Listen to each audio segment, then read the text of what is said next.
going to attack you. Are you ready for that? I fear no man. I fear God and God alone. I fear no demon in hell. I'll cast him out in the name of Jesus Christ. So you're not scared of Ben Shapiro? He's a Ben Shapiro's a let me tell you why he's a So I think it's fair to say it's been a rough last couple of days for Chris Cuomo. A lot of you guys are tagging me in all these different things. I can't believe Pat did this. This is all his fault, all this stuff. Let me speak to you. So ain't he the one always talking about how we need, first off, he's dehumanizing the enemy. He's dehumanizing the enemy. He's saying these people aren't human. They're heathens. They're heathens. That's him justifying his want to go bomb them. as many libertarians, independents, all of you, that are absolutely furious with Chris Cuomo, that have been posting this on Instagram, TikTok, Twitter, you're furious with me. I got a question for you. How many eyeballs do you think we've gotten the last 2 days? And that's the kind of hatred that's going to lead towards World War III. It's a bunch of Ben Shapiros telling you, oh, you got to give up your life to go fight my war for me. Mm-hmm. Gina Carano, you got Jimmy Dore, you got Dave Smith, you got all these people that are reacting, and I love it. If you know one thing about me, I love debate. I love it. Keep doing it. I don't care about any of it. I'm a big boy. I'm a tough guy. I'm a leader amongst leaders. We love it. We welcome it. Now, he wants to bum off my tax dollars. Hey, does Ben Shapiro weld? Does he do plumbing? Does he do electrics? Nope. What does he do for this country? Oh, he sits on his bitch ass and gets my taxes. I tell you right now, Ben Shapiro. What's going on, everybody? Today, I have a few stories I want to talk about. Pfizer reportedly has not paid taxes. It's not that they're avoiding taxes. They just said that they lost money, so they're actually getting a tax refund. UFC fighter Bryce Mitchell calls out Ben Shapiro. I want to talk about that and react to it.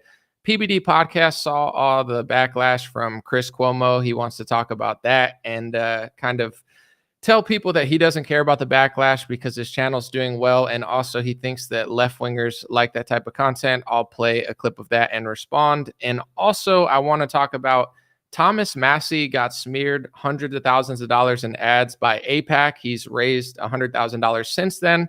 And Candace Owens made an interesting tweet about who she thinks killed JFK. And it went super viral and there's been a lot of controversy around it.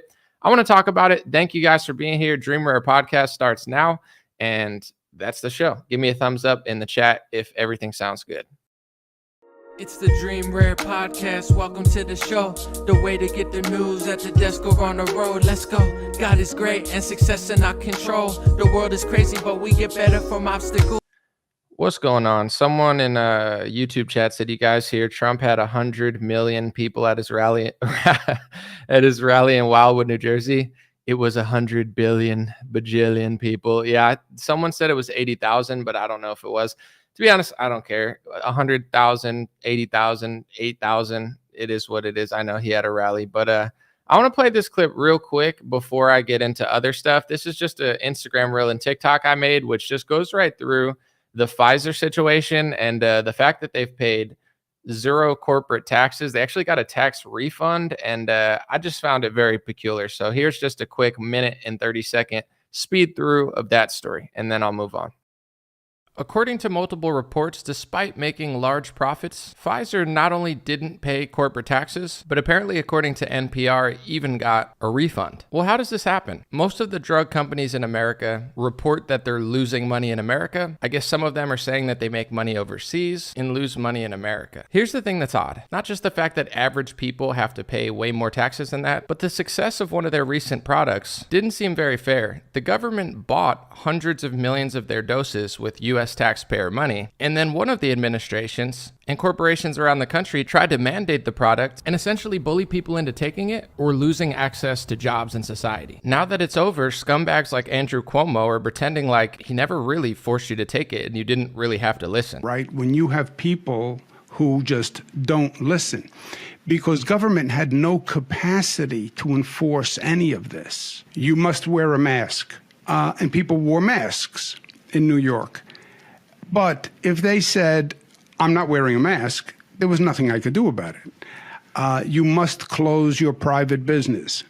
I won't.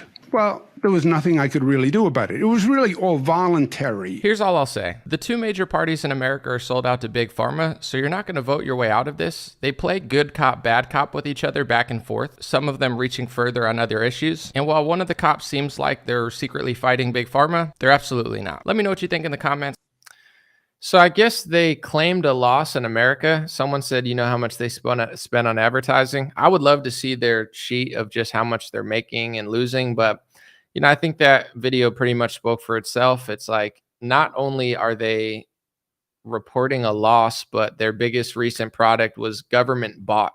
A lot of people talk about Operation Warp Speed was $18 billion of funding. It didn't go to Pfizer specifically. It went to some of the other companies, Johnson & Johnson, I think AstraZeneca. You could look at the list. There were like 6 or 5 different companies that got the money from Operation Warp Speed. Pfizer did not get the money, but Pfizer had their doses bought by the Trump and Biden administration. So it's like their product was purchased by the government. That's how they made so much money. That's why they were free. Then Biden mandates it. It's like good cop, bad cop. I pretty much said everything I think there. I just find it fascinating that they're reporting losses in America and they say they make more money overseas, which maybe is true, but also I would think that Americans are consuming the most pharmaceutical products. I think there's a lot of reports of how many pills America takes in relation to the rest of the world. And this is a topic I'm very passionate about. I've talked about it a lot over the last couple of years because I think when you're in America, you don't realize how bad our food quality is, and you don't realize how addicted people are to pharmaceuticals. It's not normal if you travel around the world. I'm not saying, you know, America has nothing good about it, but I think Americans are so used to it that it just seems like super normal. It's like when I lived in Los Angeles for a couple of years, or 7 to 10 years, I lived there for a long time. It felt normal, like homelessness, trash everywhere, like having to look every which direction because like everything's crazy all the time, driving in a crappy area. Like it just became so normal to me that when I went to other cities, I was like, oh, even Las Vegas impressed me. I was like, wow, Vegas is clean compared to, you know, the Strip, compared to Hollywood Boulevard. And then once I left, I was like, wow, I can't believe I was there for so long, but you just get used to it. I think that's America with the pharmaceutical industry. I'm going to play this clip of Bryce Mitchell. I'm going to comment on it, play another clip. I apologize. I realized after I bounced it that the audio is a little bit lower than my audio now. I should have corrected it, but I'm going to play these 2 clips. Bryce Mitchell went off on Ben Shapiro, and he does not like America funding the war in Israel and Palestine, or the war. It's mostly in Palestine at this point, I would think. It's not that much in Israel, but you know, it's called the Israel-Hamas war, the Israel-Palestine war, whatever you want to call it. Here's his opinion on it. This is the first clip. Controversial. I know people's going to attack you. Are you ready for that? I fear no man. I fear God and God alone. I fear no demon in hell. I'll cast him out in the name of Jesus Christ. So you're not scared of Ben Shapiro? He's a bitch. Ben Shapiro's a bitch. And let me tell you why he's a bitch. Because ain't he the one always talking about how we need... First off, he's dehumanizing the enemy. He's dehumanizing the enemy. He's saying these people aren't human. They're heathens. They're heathens. That's him justifying his want to go bomb them. Yeah. They're humans, you dummy. They label Palestinians, the people that used to originally live there, amongst the Jews and the Muslims in Palestine. They're labeling them like they're not even citizens of Israel. They dehumanize.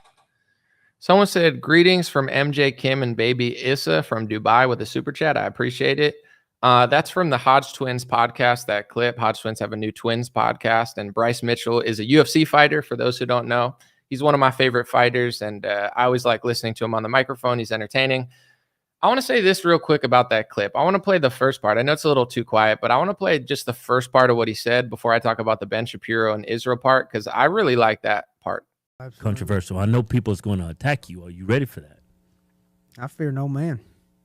I fear God and God alone. I fear no demon in hell. I'll cast him out in the name of Jesus Christ. So he says, I fear no man. They said, you're going to get a lot of backlash. He goes, I fear no man. I fear God and God alone. Any demon, I'll cast him out in the name of Jesus Christ.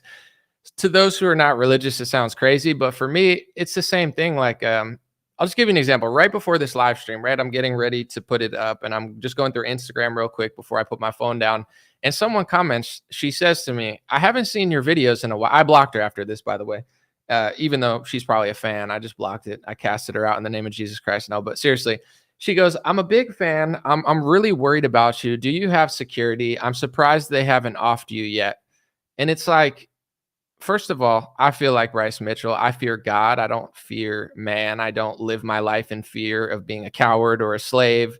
And here's my question to this lady, although I blocked her, so she probably can't even see this. Maybe on Facebook she's unblocked. It's like, if you're just a slave and you have no opinion, you're afraid to post your opinion, you think it's not possible to say anything, why even watch political content? Like, just be a mother, just go do something, go do gardening, turn off Instagram, delete your social media, and just live your life in reality and be like, you know what? I'm a slave. There's no one who could speak out. They're all going to die. And, I'm going to cast my fear onto other people of other men because I'm afraid. So I'm going to try to push it on them. It's like, oh, what a lovely message that I read. Oh, thank you so much. I appreciate your support.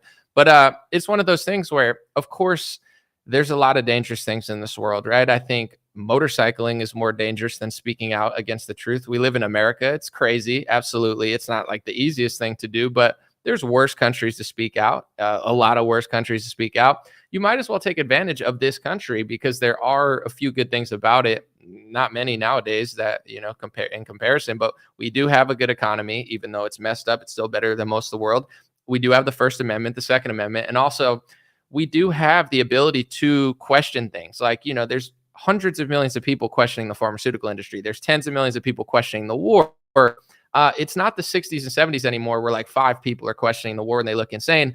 Hundreds of millions of people are questioning the Ukraine war. Hundreds of millions of people are questioning the Israel war. Hundreds of millions of people are questioning big pharma. There's politicians questioning it. There's surgeon generals speaking out against it. I mean, obviously, I understand that like there's always a risk to everything, but I just wanted to say this. It's like, there's a risk to driving in the car every morning. I think driving, like if I was to drive cross country, I think that's more dangerous than podcasting, in my opinion. But I understand that a lot of people are afraid. It's just, I love to see people like Bryce Mitchell. That's like, listen, I'm afraid of God. Like I'm not afraid of Ben Shapiro. I'm not afraid of, what people think. I'm not afraid of this or that. And it's like, you could live your life in fear and do nothing. It's like, if you were afraid of, twisting your ankle, you could never be a pro basketball player. If you were afraid of blood, you couldn't be an MMA fighter. To be great at anything in this world, you have to do something, or else you're just sitting there doing nothing. So it's like, I appreciate people that are concerned about me, but it's people like Bryce where I hear him say that, and I'm like, that relates to me more than people that are fans that will project their own fear onto you, suggesting that people are going to do something, when in reality, it's like every time that lady drives to work, it's probably more dangerous than what I'm doing. But I understand everything comes at a cost and a risk. It's just, now's the time. Like, the country's falling apart. We have social media. We live in we live in America with the First Amendment. They're trying to override it. You still have the ability, especially with strength and numbers. What am I going to sit in the house all day and just be afraid of the government? No, it's like I made a name for myself by speaking out about this stuff. And I don't particularly even think that topic is like a top 3 scary topic to talk about anymore. But I guess that's what happens when your country's addicted to pharmaceutical pills and everybody's afraid to speak their mind. I'm more afraid of lying or being a coward, but I understand there's a risk to both sides. I think it's scarier to never become something and be a coward than it is to speak out. I'm going to play this next clip, which is Bryce doubling down on why he does not like Ben Shapiro. And I cut out a part before he basically says he would fight Ben Shapiro if he lays a finger on Candace Owens, although that's the most viral clip. I found this one more worthy of the podcast play. Let's listen. And that's the kind of hatred that's going to lead towards World War III. It's a bunch of Ben Shapiros telling you, oh, you got to give up your life to go fight my war for me. Mm-hmm. He wants you to go save all the Jews over there. By saving the Jews, he means bomb the Muslim kids. That's what Ben Shapiro wants, and he's too big of a bitch to come out and say it. Mm-hmm. I'll say it right to his face. Mm-hmm. I tell him he's a bitch. He wants to bum off my tax dollars. Hey, does Ben Shapiro weld?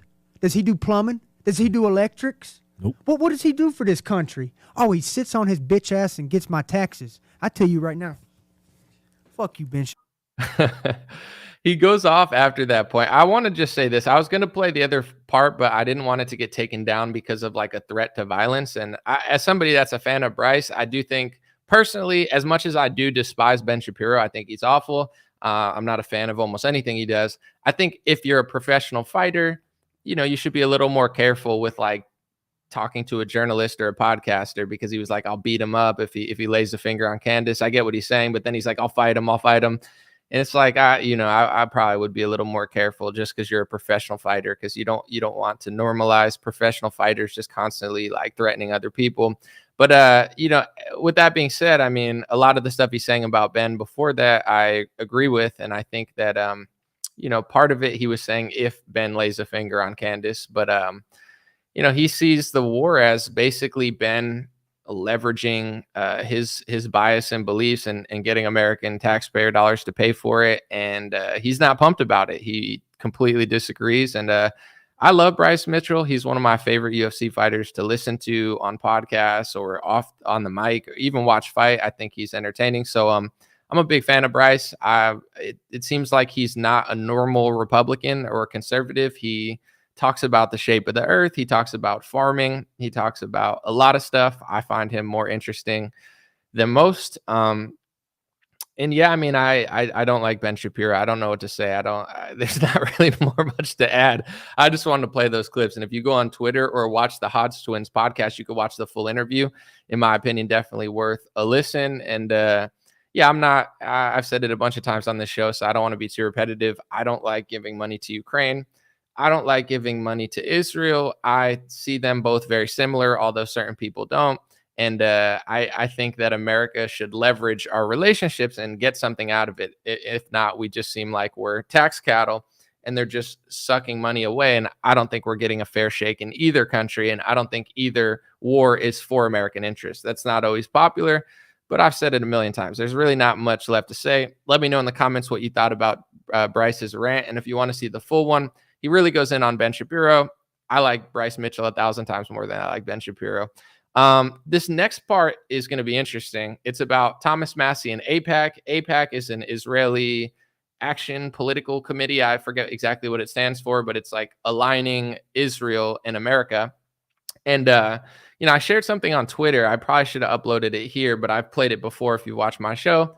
It's AIPAC. It's an ad from them. If I were to make that myself and put it out there, it would be considered like an anti-Semitic conspiracy theory, because AIPAC rolled this ad where they basically said we've successfully lobbied every leader in the last like 20, 30 years. They had Obama, they had Trump, they had Clinton, they had Biden. You think about it, vice president, president, Secretary of State, Secretary of Defense. They were literally like, they made this video and like with all these squares like Brady Bunch growing. And they're basically like, we've lobbied every politician in modern history. And it's like, okay. But if I were to say that, it's like an anti-Semitic trope or whatever, but they're out there being like, we lobby everyone.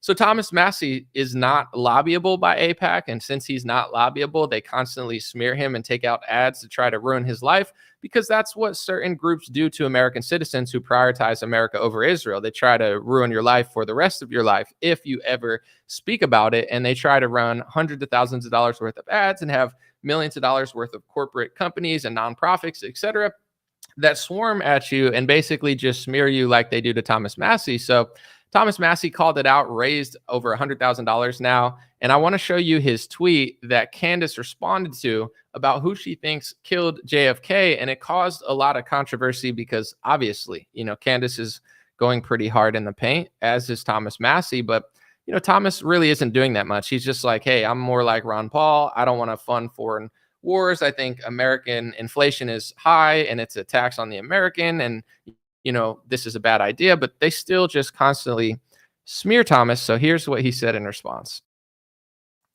Thomas Massie tweeted, foreign interest lobbying group AIPAC is running $300,000 of ads as part of a pressure campaign to influence my votes in Congress.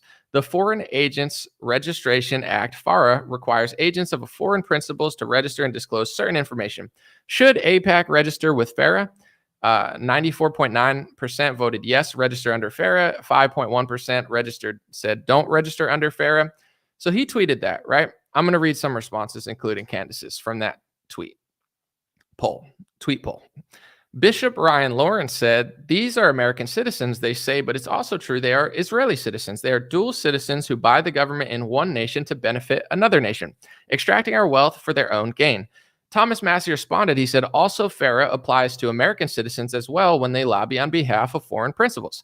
Candace Owens had far more controversial post. She said, yeah, I'm pretty sure they murdered JFK for trying to get this done.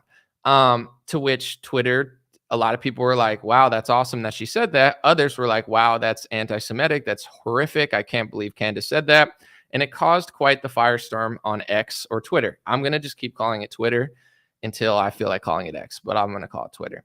Anyway, speaking of that tweet, I've seen a lot of people post about it, but I try to be accurate and not post about things that I don't know or things that I'm not sure about. I try to be as fair and reasonable as I can and accurate. I think whether you're a truther, left wing or right wing, if you're just saying you're posting the truth, but you're biased and lopsided and willing to believe any theory, then, I don't think you're really a truther. You're just another liar calling yourself a truther.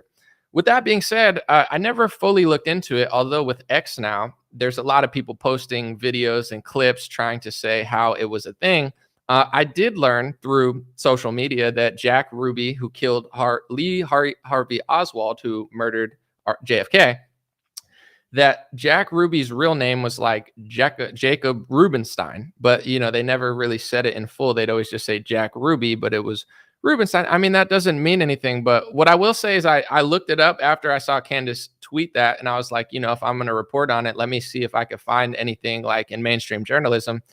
And I found this on The Forward, which is a Jewish independent media company. It's pro-Jewish, pro-Israel. It's, a Jewish publication. I'm not saying that to be like rude or disrespectful. That's what they call themselves, The Forward. I'm going to just show you what I found, and it's pretty interesting. So The Forward published something. It said, Lee Harvey Oswald's killer, Jack Ruby, came from a strong Jewish background.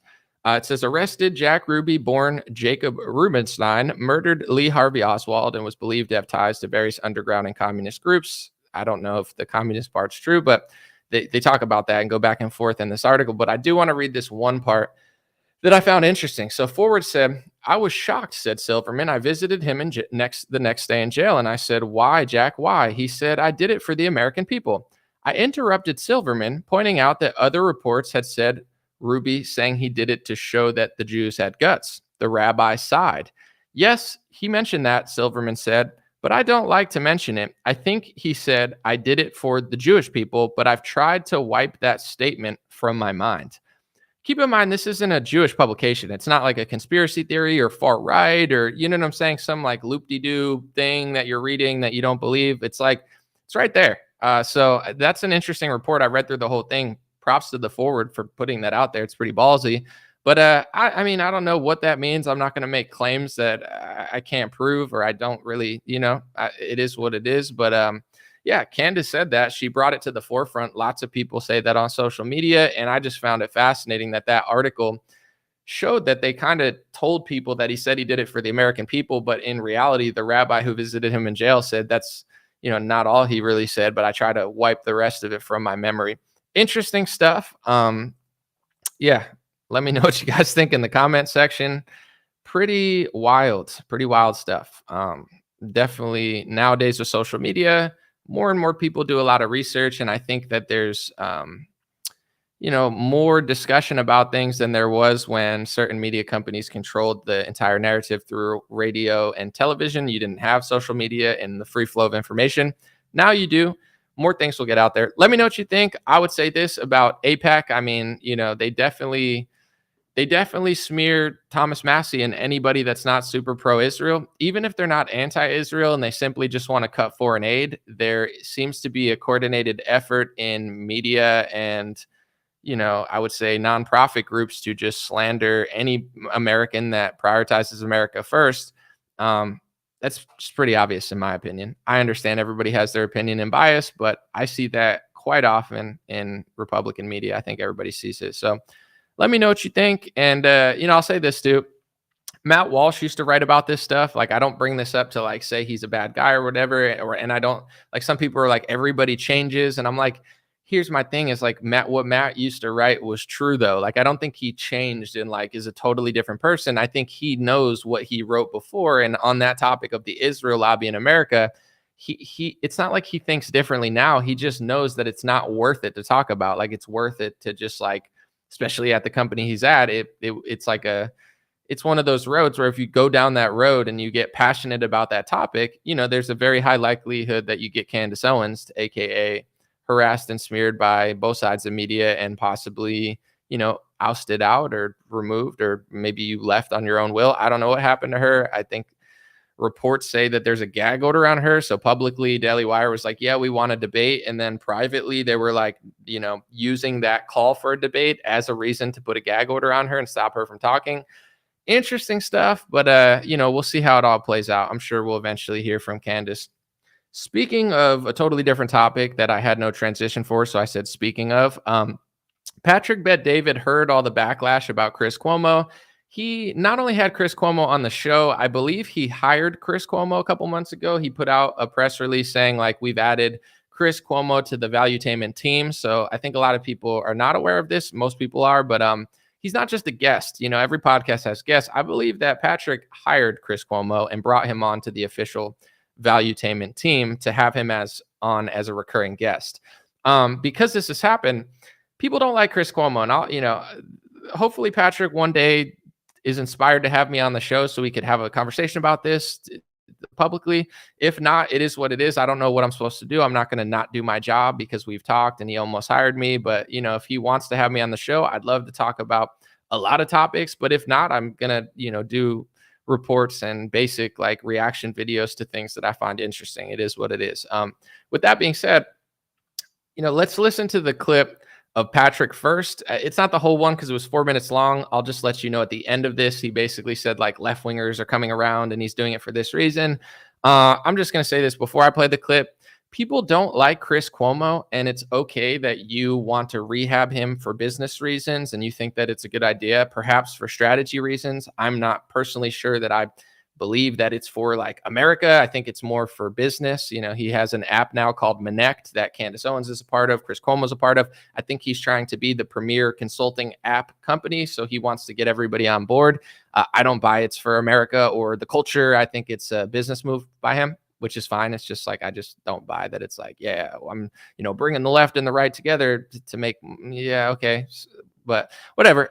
Here's the clip, and people have every right not to like Chris Cuomo, and it's okay to want to do business with him, but I don't think Patrick's going to be able to rehab Chris Cuomo into this star that he thinks, unless he's just trying to monetize the outrage, which if that's the case and you just want to monetize the outrage of Chris Cuomo and have him there as a punching bag, then understand that people are going to not like that you're doing it. So, there's no reason to be upset about it, but he seems a little upset, which makes me think that, he does want that, but he doesn't want that. I don't know. You listen to it and then I'll react and let me know what you think in the comments. Here's part of his video responding to the backlash of Chris Cuomo. So I think it's fair to say it's been a rough last couple of days for Chris Cuomo. A lot of you guys are tagging me in all these different things. I can't believe Pat did this. This is all his fault, all this stuff. Let me speak to you. So here's where I stand position-wise. Just so you know, Chris has to defend his previous positions that he's had. The video with Don Lemon making fun of ivermectin, the video of him and Byron Donalds that we played in, he had to respond to, the many different positions he's had in the past. I have to defend my positions from the past, so do you, and none of us walk on water. But here's a question I got for all of you guys that are so furious from the last couple days. As many conservatives, as many libertarians, independents, all of you, that are absolutely furious with Chris Cuomo, that have been posting this on Instagram, TikTok, Twitter, you're furious with me. I got a question for you. How many eyeballs do you think we've gotten the last 2 days? From your tweets, not the channel, not the podcast. I'm asking worldwide collectively, how many people have shared the clips and resurfaced from the past? How many do you think it is? You think the number is 50 million, 100 million, couple hundred million? What do you think the number is? Let's say a few 100 million views, right? On different clips that are going. Gina Carano, you got Jimmy Dore, you got Dave Smith, you got all these people that are reacting, and I love it. If you know one thing about me, I love debate. I love it. Keep doing it. I don't care about any of it. I'm a big boy. I'm a tough guy. I'm a leader amongst leaders. We love it. We welcome it. Now, so I just want to say a few things about that. The first part was, he was basically saying he sees the backlash of him hiring Chris Cuomo, and he says, none of us walk on water. So, because Chris Cuomo sucks, because he's a mainstream media shill, because he lied during the pandemic, because he's awful, because even now, like, I don't consider him like a rehab liberal. He's just a pathological liar and a narcissist. There's no reason for me to ever listen to Chris Cuomo because he's not an honest guy. He never tells the truth. He's basically just like a weasel that figures out what he needs to say when. Like, it's not a real conversation. I'd rather talk to a liberal on a college campus that I find completely annoying that actually believes what they think, rather than ever talk or listen to Chris Cuomo, unless I was actually holding him accountable, something which I believe the podcast did a horrible job of doing. So it's okay that people don't like it, because it was a completely underwhelming journalistic job from a podcast that probably lets him slide more than most would, because they're getting business from him and they hired him. But in general, I'd rather talk to a liberal than Chris Cuomo, because they actually believe what they're saying. I don't think Chris Cuomo believes a lot of what he's saying. I think he's one of those just totally fake corporate narcissist styles. With that being said, it's like none of us walk on water. No one's saying that this is like, it feels like gaslighting from like a girlfriend or something, where it's like, nobody's perfect. Like we're not seeking perfection. It's like when I do journalism about the left, people say, I'm so used to this gaslighting that I've become like professional at analyzing it and breaking it down. When I do reporting on Pfizer or the Democrats, a lot of conservatives, they say, thank you, Anomaly, for pointing it out. They don't say, oh, well, nobody's perfect. Pfizer's not perfect. I'm not seeking perfection. You know what I'm saying? I'm not asking for perfection. I'm not a hypocrite that's like, everyone needs to be perfect. But it's like, the country's falling so far from perfection that life is becoming shitty for everybody. Like, imagine if I'm like, someone locks their state down and I say, I'm against lockdowns. And they're like, oh, geez, none of us walk on water. It's like, that's like high level, like CNN style gaslighting, like it's like these people think we're stupid. And listen, I like Patrick. I've talked to him. I would love to publicly talk to him on his show, but that's the ball's in his court. He likes hiring Chris Cuomo. He says that I'm one of the smartest people he knows and one of the best journalists, yet he's not inspired to bring me on the podcast. That's fine. But if you give softball interviews to Chris Cuomo, people are not going to like it, and they rightfully shouldn't like it. But in general, it's like this level of like, I'll report on the left. Great job, Anomaly. I'll report on big pharma. Great job, Anomaly. When I report on Trump and it's true, people start to say, oh, you're being so hateful. Oh, you're so angry. And it's like, okay, now truth is hate speech when you hate the truth. It's like the left and the right.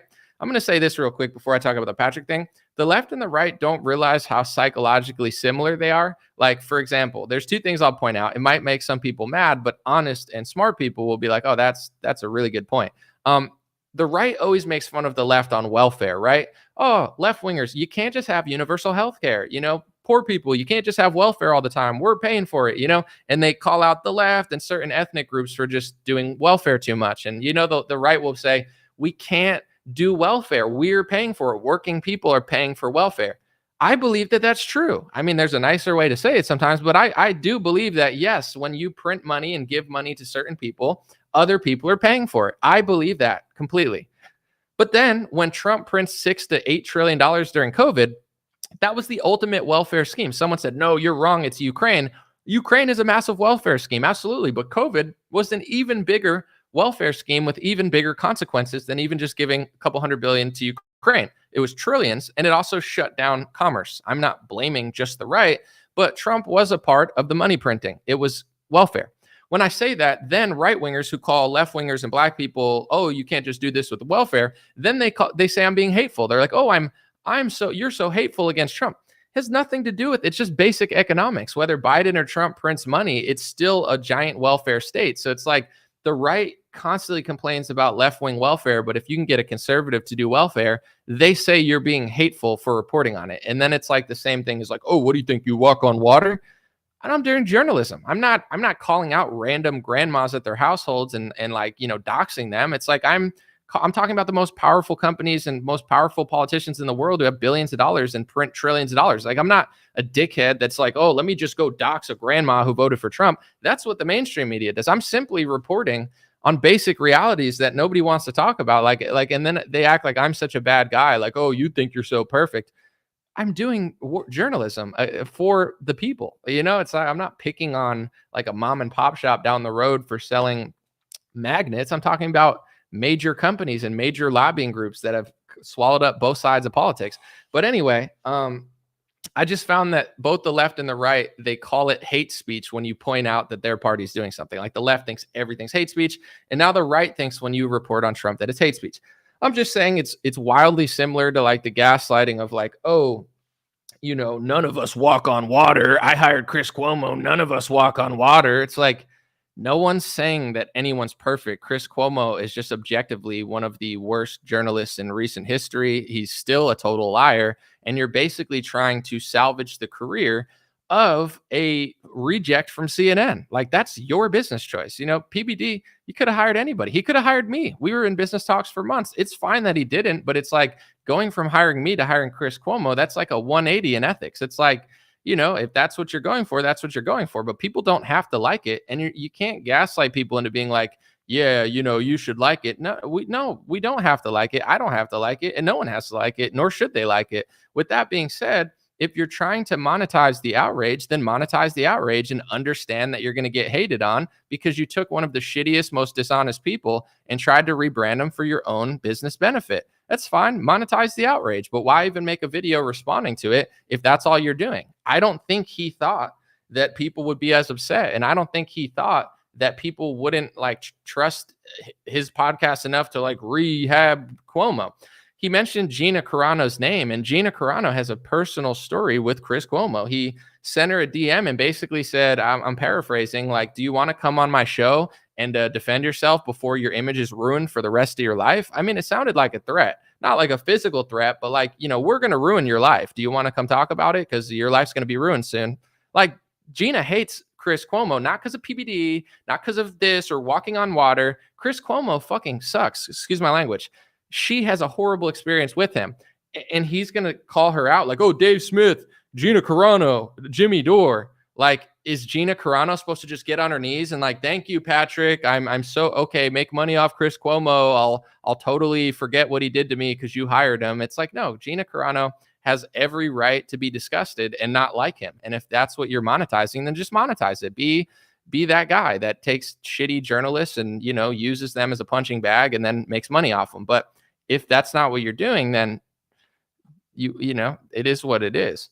With that being said, I mean, I think that personally, he's doing a lot of business, and one of his big businesses is Minect. It's a consulting app. I'm totally fine with it. Candace Owens went viral because, you know, I think they were together at the Kentucky Derby. A week later, Candace is on the app. So clearly, you know, PBD is trying to get everybody on this, or at least people that he considers like big business, onto his consulting app so he can make a percentage of their consulting, which is a really smart business. I think it's really smart. I think there's nothing wrong with it. But it's like if you're doing the media company and hiring Chris Cuomo, getting him on the app, and then saying that, like, gaslighting people and like, oh, you want him to walk on water. Like, just be more honest with people. Be like, all I care about is making money. You know, like, I'll make money before I tell the truth. I'll make money before I hold Chris Cuomo accountable. I want to make money from consulting apps from both sides. There's nothing wrong with it. But if you're going to enter conservative, independent podcasting media and act like everybody just has to like the fact that you're just doing business, people don't have to like that, nor should they like that, because that's not what media is supposed to be about. You know, if you have Chris Cuomo on the show, you choose to hire him over actual good journalists that you know are better at it. That just shows everything about him. Like, you know, he'll say to me, I'm one of the smartest people he knows. I'm one of the best journalists he knows. Okay, so you don't want to hire one of the smartest people you know and one of the best journalists you know. Either you're lying to me or you don't care about good journalism. So if you don't care about good journalism and you're hiring Chris Cuomo, not Jimmy Dore, Glenn Greenwald, or Gina Carano, then you're just a businessman. It's like, but people don't have to like all business. Like, if I sold vaccines and it's like, you know, I made hundreds of millions of dollars and people are like, but there's millions of side effects. And I'm like, oh, are you just jealous of me? Because I had my best year ever. I made a lot of money. It's like, it's not all about money to everybody. So I'm not upset with it. I don't really care. I just think it's hilarious that he's like trying to gaslight everybody into being like, none of us walk on water. Gina Carano's calling him out. Oh yeah, I love it. Keep it coming.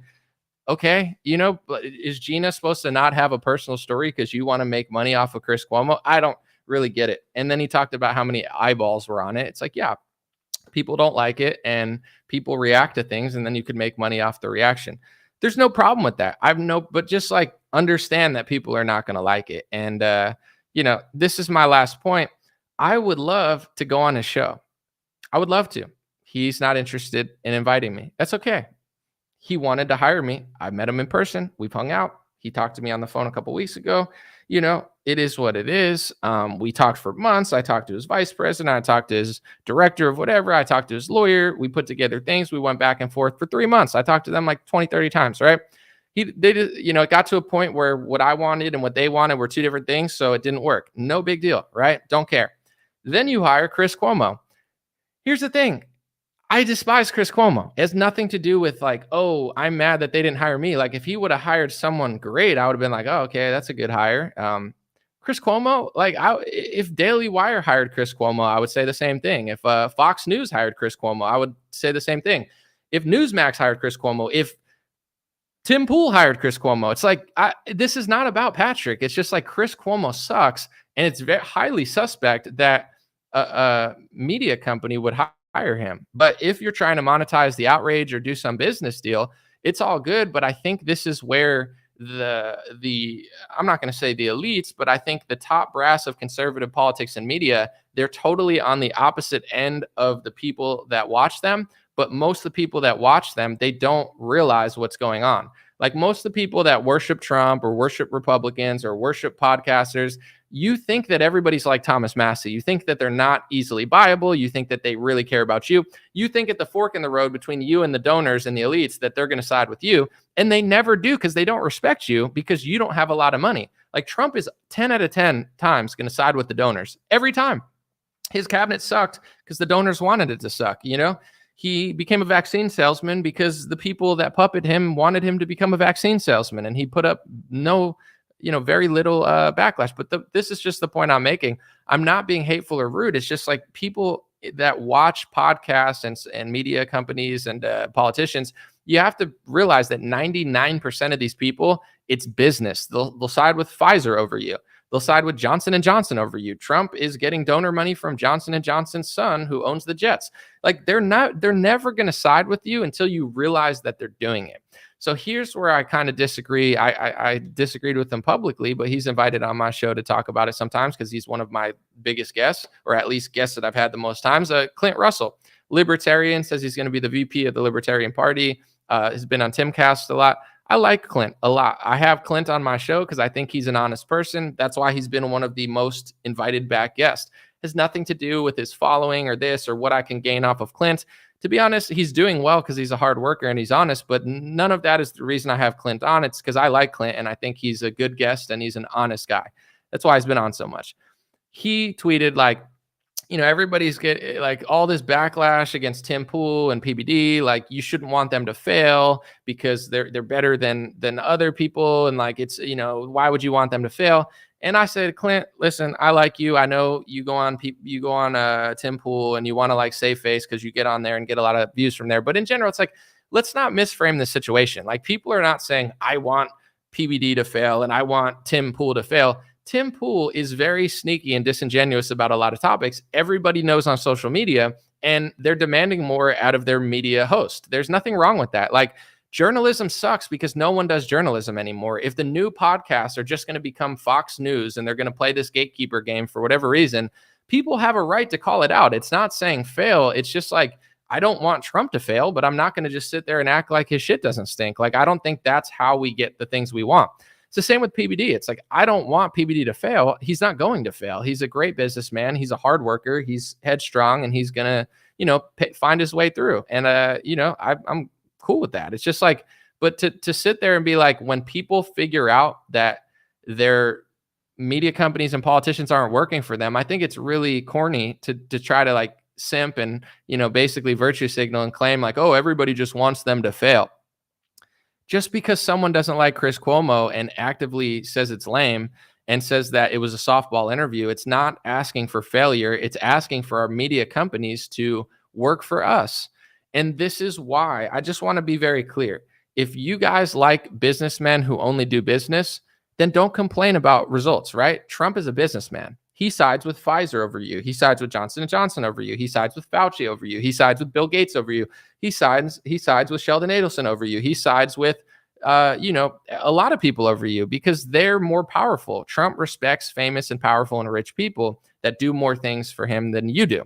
So the only leverage that you have is your voice and your soul. And if it goes in the wrong direction, you have every right to use your leverage to be like, no, Trump, I don't like that. If you just sit there and say, I think he's going to side with me because I like him, you're going to lose every time, So it's like, it doesn't make you a bad person for using your leverage to let Trump know, I know you're siding with the donors. Like, why don't you side with me? It's the same thing with most media people. Like I can do the dot connecting so simple. And it's like, I don't want to seem like a hater because I'm fine with everyone getting money. But a lot of these Republican media companies, like Patrick is a master businessman. Like he very quickly got into media, got into independent media, got both sides, created an app, got Cuomo, got Candace Owens, he does some sort of like workshops out of Mar-a-Lago now. And, he rode Trump during the Trump versus DeSantis thing, got a lot of connections through there. He's a master businessman. But it's like, once you do those stuff, can you really talk about Trump as honestly as you could have if you didn't do that? Not really. I saw Tim Pool recently at Mar-a-Lago. His Trump reporting is garbage. I'm not saying it like it's not, it doesn't seem like honest, like he's about so many other things. So it's like, I think people realize where the money is and where the, social networking is in order to make more money and get more stuff. And then once they do that, they act stupid on a lot of topics, or they simply don't talk about it because it's bad for business. This is why, the TV people were always so garbage. Like for the last 30, 40 years, there were some good people, but they're getting paid millions of dollars. And it's like a transaction. We'll give you $10 million to, be this media guy on Fox News or CNN, but here's the line. And if you cross that line, we're going to take your money and give it to somebody else. We're going to take your position and give it to someone else. Tucker Carlson's a great example. Luckily, he's made so much money, he doesn't care, but it's like Tucker crossed a line. And it was only a matter of time before Fox News got rid of him. He crossed a lot of lines. And eventually they were like, even though you're our biggest cash cow, it's not even worth having you on the network. And they used some lawsuit in order to blame Tucker, even though from what I recall, Tucker was one of the only news hosts speaking against it. So it's like, why would that mean you fired Tucker? They just used it as an excuse to get rid of their best journalist or their only real journalist. So, now Jesse Waters is there. Jesse follows me on Twitter. I don't know if he likes me secretly or not or whatever. Maybe he doesn't. Maybe he just likes what I post, or maybe his intern followed me. I have no idea. But it's like Jesse Waters is a talented guy. But he works at Fox News. I'm sure he knows that there's a line, so it's like you're playing a certain game depending where you work. And, it's like working at a company and there's a vaccine mandate. It's like, do you get it and then keep your job, or do you not get it and lose your job? That's a lot of things in this world. I just want people to know that, because if you're like, oh, Trump's a businessman and he's a businessman, it's like, they're going to do business. You know what I'm saying? They'll do business with Cuomo. They'll do business with, the pharmaceutical industry. They'll do business with Bill Gates. Like they'll do business with anyone. And I don't consider that a great thing. I could do more business if you wanted me to. Like if I'm not going to, but I'm just saying, like if everyone's like, oh, I like businessmen, guys, I could have made probably $100,000 more last year if all I cared about was business. If I took every advertising thing that was sent my way, then I can make $5,000, $2,000, $8,000, whatever. But I'm like, it's not worth it. I don't know. I'm not going to sell something I don't believe in. I'm not going to sell snake oil to my audience. I'm not going to sell things that I personally wouldn't use. So I turn everything down that I don't believe in. That's just my personal thing. Most people don't do that. So the point of me talking about all this is, this is what's going on in media and politics. And until I think conservatives figure that out, you're always just going to get like tricked. It's going to be like, what? I can't believe he did that. And then you're going to try to justify it by being like, Trump got tricked by Fauci. He didn't know, or he had to. That's like, you're coping. That's what you tell yourself because you wish that he would side with you over these people, but he never will because he doesn't respect you and he doesn't need to. Once these people need to. So that's why I disagree, with Clint Russell. I like Clint. I'd love to talk about it here. But to me, he was like simping for PBD and Tim Pool by being like, oh, people just want them to fail.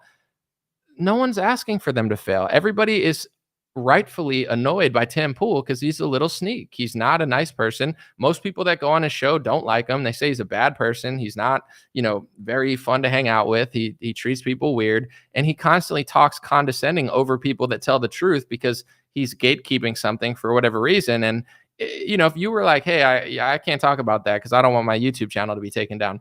That's fine. You know what I'm saying? Like I would be fine with Tim if he's like, hey, let's not talk about this because YouTube doesn't allow it and I don't want my channel taken down.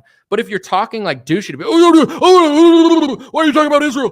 Why not talk about Burma? Do you really not know, Tim, why people talk about Israel more than Burma? It's the same reason they talk about Ukraine more than, Uzbekistan. It's because it's like getting more financial aid and there's a war between two countries there.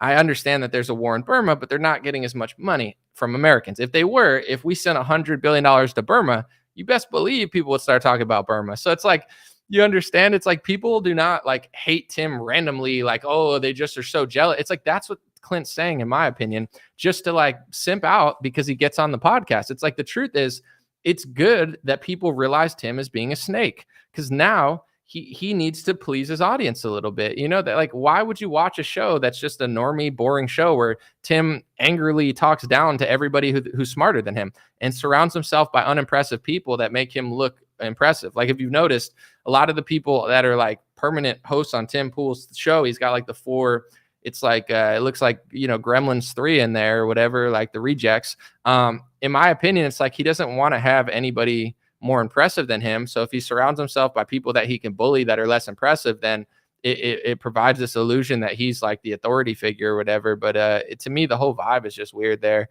But it's like, people are not just hating on him randomly. He kind of sucks.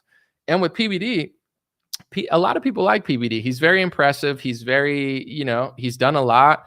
But the thing is, he just stepped into media a couple years ago. And this is, I would love to talk about it publicly on a show. We've talked multiple times and we've disagreed, we've argued, we've debated. You know what I'm saying? I'd love to do it publicly. But if not, it's just like, I'm not that guy who's just going to like work out of Mar-a-Lago and then play stupid.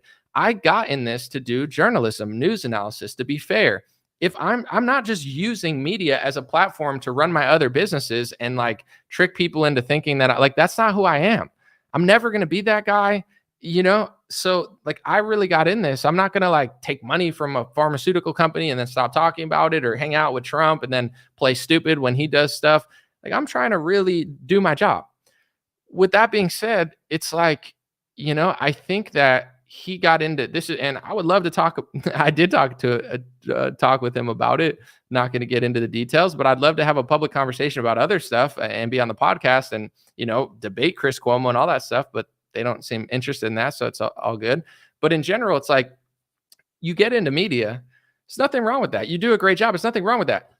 People don't want just another CNN. People don't want another Fox News. People are not interested in like, you know, just bolstering your businesses while you softball Chris Cuomo. Like, people have every right to not like that. Like, if you think you're just going to get into media and people are just going to magically trust you, I think it's wrong. And then also, if you're going to get into media and just make money off of like, you know, people being upset with you, then do that, but don't act shocked when people don't like it. They're not going to like it, you know? So it's like, I don't know what the goal is here. I mean, I know there's business going on, but it's like, I don't see it as like, oh, people are just hating, or, oh, people are just want you to fail. It's like, no, the country's falling apart. Everybody knows that the Republican Party is fake opposition. 4 years, they ended up in a vaccine pharmaceutical lockdown, printing trillions of dollars. Now we have Joe Biden with an open border. Mike Johnson is false opposition. He's like Nancy Pelosi, except probably smaller and a man, allegedly. But no, I'm just kidding. Like, Americans, they're not watching media and podcasts. Like, if you're a comedy podcast, you're Theo Vaughn, people expect less out of you. If you're Joe Rogan and you talk about other stuff, yeah, sure. But if you're going to get into politics and stuff, people don't have to like what you're doing. Like, you know, there's people that get upset with what I'm doing, and I defend myself when I think it's right. But for the most part, I see the masses on X. I see the masses figuring out who's falling short, and they're calling it out. It's not like they're wishing for people to fail. It's just like, we don't need another Sean Hannity. We don't want another Ben Shapiro. We don't want a rebranded CNN because you want to do a, you know, business deal with a, you know, consulting app, and you want to get both sides. Like, that's fine, but people don't have to like the media side of it. And if you have on Chris Cuomo, who's one of the faces, you know, the Cuomo family is one of the faces of one of the biggest, in my opinion, scams in modern history, as far as the consequences people had to deal with for leaving their house or, you know, avoiding a vaccine. And you give a weak interview and you don't have anybody like asking them good questions. And, you know, you just think Gina Carano's being unreasonable, or like, it's just cringe. You know what I'm saying? It's just cringe. And, it's a little annoying for me because it's like, I'm not trying to just talk about people, but it's like, I would love to be the one to interview them. I would love to have a conversation with their staff. I mean, I've seen some of the reporting during the Trump versus DeSantis stuff, and even now, and it seems like more and more, just as a consumer, this is just my opinion, I feel like their podcast is just getting worse and worse. Like it's getting more arrogant, it's getting less honest, and the more arrogant and less honest it gets, the more upset, Patrick gets, and he makes videos complaining about it. But it's like it doesn't hit like it used to a couple years ago. Yeah, you can make money. Yeah, you could get views. People might like it, people not like it. Maybe they hate watch because they don't like Adam, or they hate watch because they don't like Cuomo. And I'm sure a lot of people like it and trust you as well. But it's like, trust is earned, not just given. And being new in media, I think hiring Chris Cuomo is highly suspect. And not giving, I'm just personally, I'm not a fan of it. But it's a weird spot to be in for me, because it's like they almost brought me onto their team for 3 months. Then they didn't. Then they've never invited me on the podcast. Then they hired Chris Cuomo. So it's like, do I completely ignore it because I like the people there? Or do I be honest and be like, I'm not impressed with the political analysis you guys are giving. I'm not impressed with the, I would say the interviews anymore, like I was when I originally hit up Patrick. I'm not impressed with hiring Chris Cuomo. I think that's one of the most garbage moves in recent media history on the conservative side. I'm not impressed with the analysis on Trump versus DeSantis. Like, I'm just not. But it's like, if I could go on the show and chat about it, then it's like, just like other people he's had on Ann Coulter, he's debated Ann Coulter, he's had on other people. I have 1 billion views. I have 2 times as many followers as Chris Cuomo on Facebook. Like, if you want to act like I'm a small fry, it is what it is. But it's like, if I'm so small, why am I 2 times as popular on Facebook than Chris Cuomo is? I don't know. He's been on television all the time, and he has a famous family, and he's probably run ads. It's like, what do I have to do to get in the conversation? Nothing. I just get X'd out of every podcast. Okay. Then when I watch a shitty Chris Cuomo podcast, I'm not going to be like, wow, that's amazing, because I want to get invited somewhere. It's like, that was trash. I'm willing to defend all of my talking points. The speech laws I've been talking about since 2019 that nobody seems to care about. The COVID pandemic stuff that, Patrick has told me he thought I was one of the best journalists during. The Cuomo stuff, the Republican Trump stuff, like any stuff I talk about, I'm ready to chat about. But someone said, Anomaly, you likely dodged a career bullet. Here's the thing. I'm not stupid when it comes to business. Like, if it don't make sense, I'm not going to do it. So, we went back and forth, and he wasn't interested. So it worked out. I'm not going to sign something that doesn't make sense. I wanted certain things.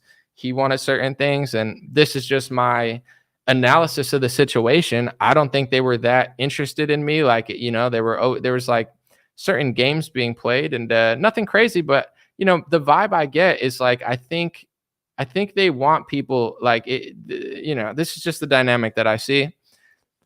I think Patrick likes hiring people that have zero leverage over him, that are completely helpless without him. Like, all of his co-hosts, they all need Patrick. You know what I'm saying? All of his co-hosts would be nothing without Patrick. I don't know what type of deals they're signed, nor do I care. It's not my business.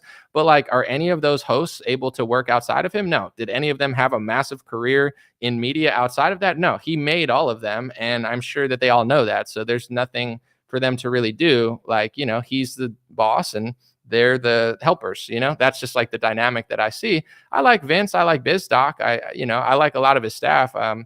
Adam, I'm not really a fan of, like everybody, but in general, it's like, I'm not saying they're bad people. They're good people. It's just Patrick made them, and they're kind of like his little, sideshow.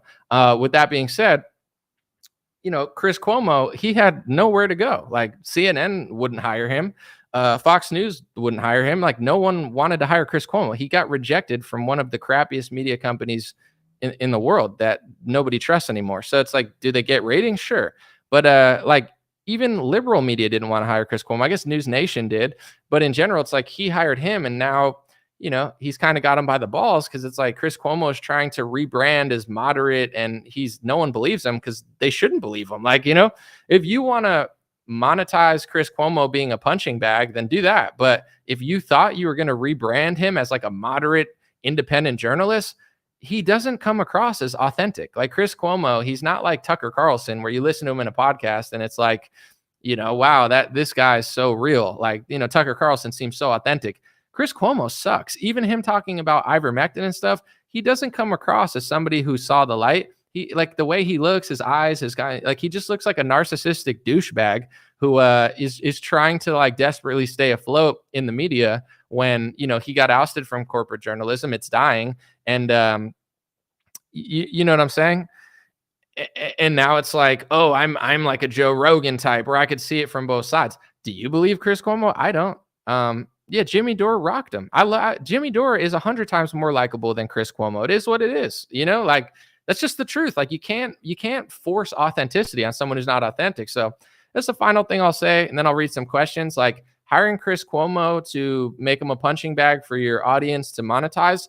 Do it, but don't get mad when Gina Carano, Jimmy Dore, you know, Dave Smith, all way more authentic people than Chris Cuomo, don't like Chris Cuomo. Like Patrick thinks he's just going to come into media, talk down to everybody, and they're just going to like get on their knees for him and be like, oh, you're so right. It's like, no, Chris Cuomo sucks.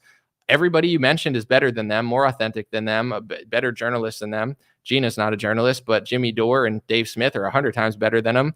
I'm better than him. You could have hired me. You're not interested in real journalism or helping the country. You're interested in business and monetizing a fraud. So just embrace it, you know, embrace the backlash. You'll get clicks off it and money. Isn't that what you wanted? You know, you can't force people to think that Fredo is authentic. He's not. He never will be. He doesn't come across that way. Deal with it. That was your choice. You didn't hire somebody authentic. You hired somebody that you probably thought would give you business deals and get, you know, connections to your app so you could make money. Not all of us care about money. It's not like all about that. You know, yeah, I have money. I have more money than a lot of people, especially in this failing economy where everybody's in debt. But it's like, I'm not trading my soul for like extra money. You know what I'm saying? Like that's who I am. So it's like, you know, it is what it is. Would love to talk about it on the podcast, but they don't respect me enough to invite me on. So if you don't respect me enough to have me on as a guest, I'm not going to pretend like I like the podcast. I don't. It's boring to me. It's like I'm listening to regurgitated Republican opinions from 4 years ago. They sound like a 2018 Trump supporter. It's not intellectually stimulating. They treat their audience like they're dumb by hiring Chris Cuomo and trying to make that into some sort of entertainment. Like I'm not dumb or fake enough to fall for that. Like if you want to have a real conversation, put all my opinions to the test publicly, let's do it. If not, I don't have the capacity to pretend to think like it's awesome. It's not. Anybody hiring Chris Cuomo is lame. You know, you can have him on to hold him accountable all you want, but real journalists are not impressed with the job you did. It's not, you didn't really hold him accountable. You didn't ask him any good questions. You know, it's just whatever. Someone said, you're Kendrick, he's Drake. Listen, I like Patrick, man. He's a tough guy. He's a tough businessman.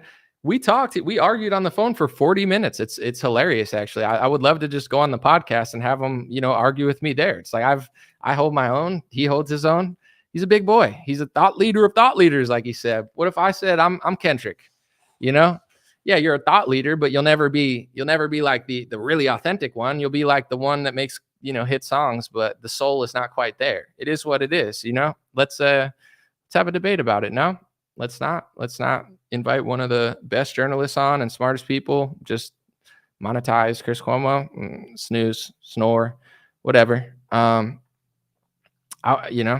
I'm down to talk about stuff, but it's whatever. I'll just wrap it up. Yeah, I think someone said thoughts on the Tim Pool Twitter drama. Well, that's what I was going to say anyway. So thanks for the $2 super chat with taxes and, you know, with it's coming throwing pennies at me, but I appreciate it. No, I'm just kidding. I'll take everything I could get. But I think YouTube takes a big percentage of it and then I got to pay taxes. But anyway, yeah, I've told people what I think about Tim. I mean, I've had a bad experience with his company. I don't want to tell the whole story, but they flew me out. They cut it close. They flew me during a rainstorm. There was like a 1 hour delay. Because of the 1 hour delay, they said I couldn't get to the podcast, even though I landed at 7 and the podcast started at 8. I could have made it on time. They basically invited me to come to a place, talked to me like I was a piece of shit, said that they would cover the hotel I got because I couldn't make it to their hotel because I didn't even go to the podcast. And then, they said that they were going to cover it and then they didn't cover it. So it's like, I don't like Tim Pool personally. His business did me dirty. I never got to go on the podcast. And then, I get a little exhausted when I don't do live streams a lot. Like I went somewhere Thursday and went to a bare knuckle fighting event on Friday. night, anytime I stop doing live streams for like 5 days, I get like I just feel weird like talking to a camera. I can't explain it. Yeah, it like it freaks me out. But once I get used to it, I'm like cool again. But taking like a 5-day break and coming back, I like feel trippy. But anyway, yeah, personally, I don't like Tim. What he did to me business wise, I don't like him. Everything about it felt sketchy. They were like, "Oh, we're sorry for booking you so close. Like we usually don't. This is the only time this has ever happened because usually we fly people in earlier or a day before." And it's like, why would you fly me in like with no time in between during a rainstorm, but you wouldn't do this with you've never done this before? Then why'd you like, I had no time restraint. I could have flew in 2 days early if you wanted me to. Like, why did you fly me in with like this much of time? So I had an hour delay and then you freaked out and said I couldn't come. Like it felt like they purposely sabotaged me. Tim didn't answer any of my messages. I was talking to one of his stupid employees and they were like, just treat it like a layover. So I would say I despise him and his business for what they did to me. But with that being said, outside of how disgusting I think Tim Pool is, I'm not going to say like disgusting, but like, I've talked to like 10 people who've gone on the show. Some people pretend to like him because they, he's got clicks and stuff, but I think he doesn't treat most people well. Like, I don't think he's like a nice, authentic guy. I think he's kind of a douchebag. So people don't really like him that much. They just use him for attention. And with that being said, he's very condescending when he's gatekeeping. So it's like, if you're going to gatekeep a topic, like if you're afraid to talk about Israel, understandable. If you're afraid to talk about vaccines or something that's going to get you in trouble on YouTube, understandable. I'm not against Tim Pool gatekeeping to keep his business afloat.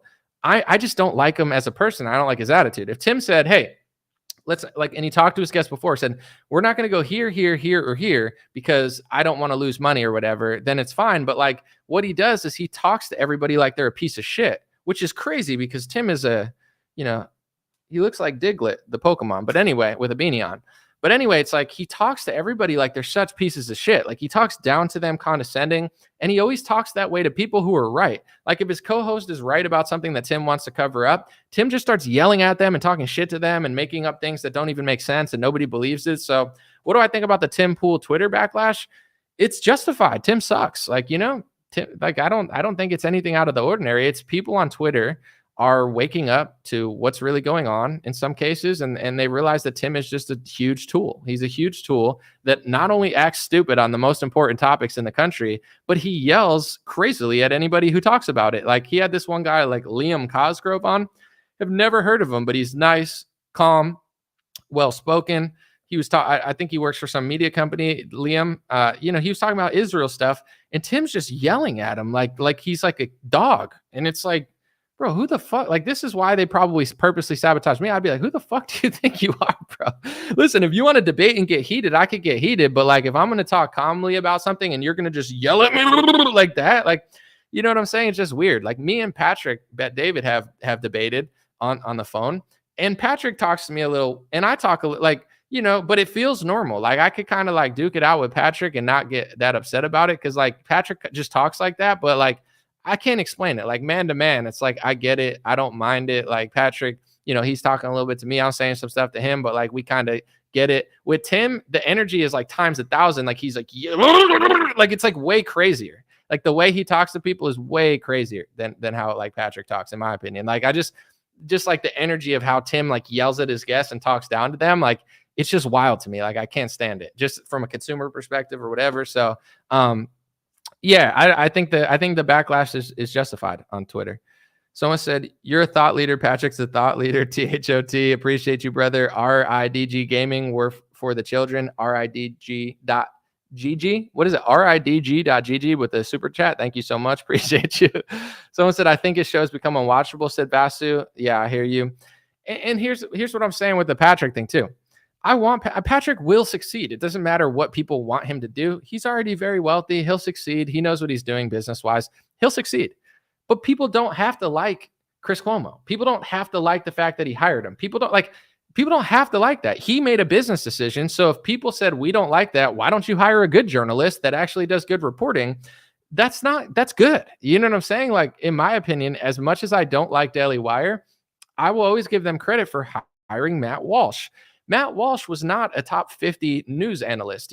People, he was well known sort of on Twitter, but if you want to be honest, like Matt Walsh was not that poppin' without Daily Wire. Like he in my opinion, he would have like faded into obscurity, but maybe not. Maybe I'm wrong. I'm just saying that's a good hire. They hired Matt Walsh.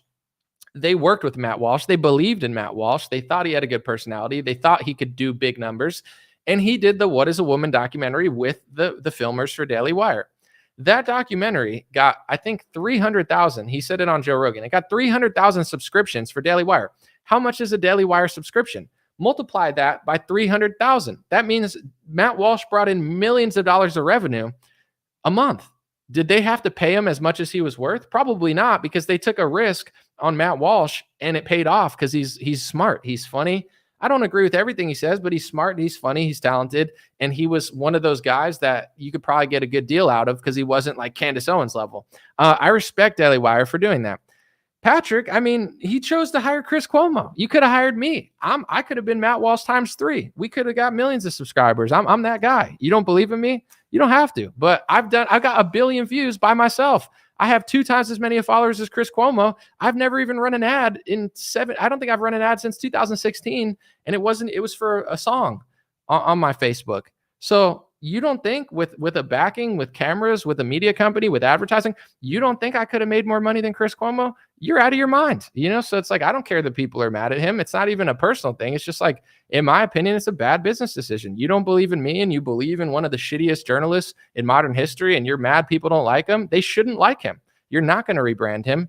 It's not going to be believable. He's not a believable, authentic person. You went the route of shithead over authenticity, deal with it.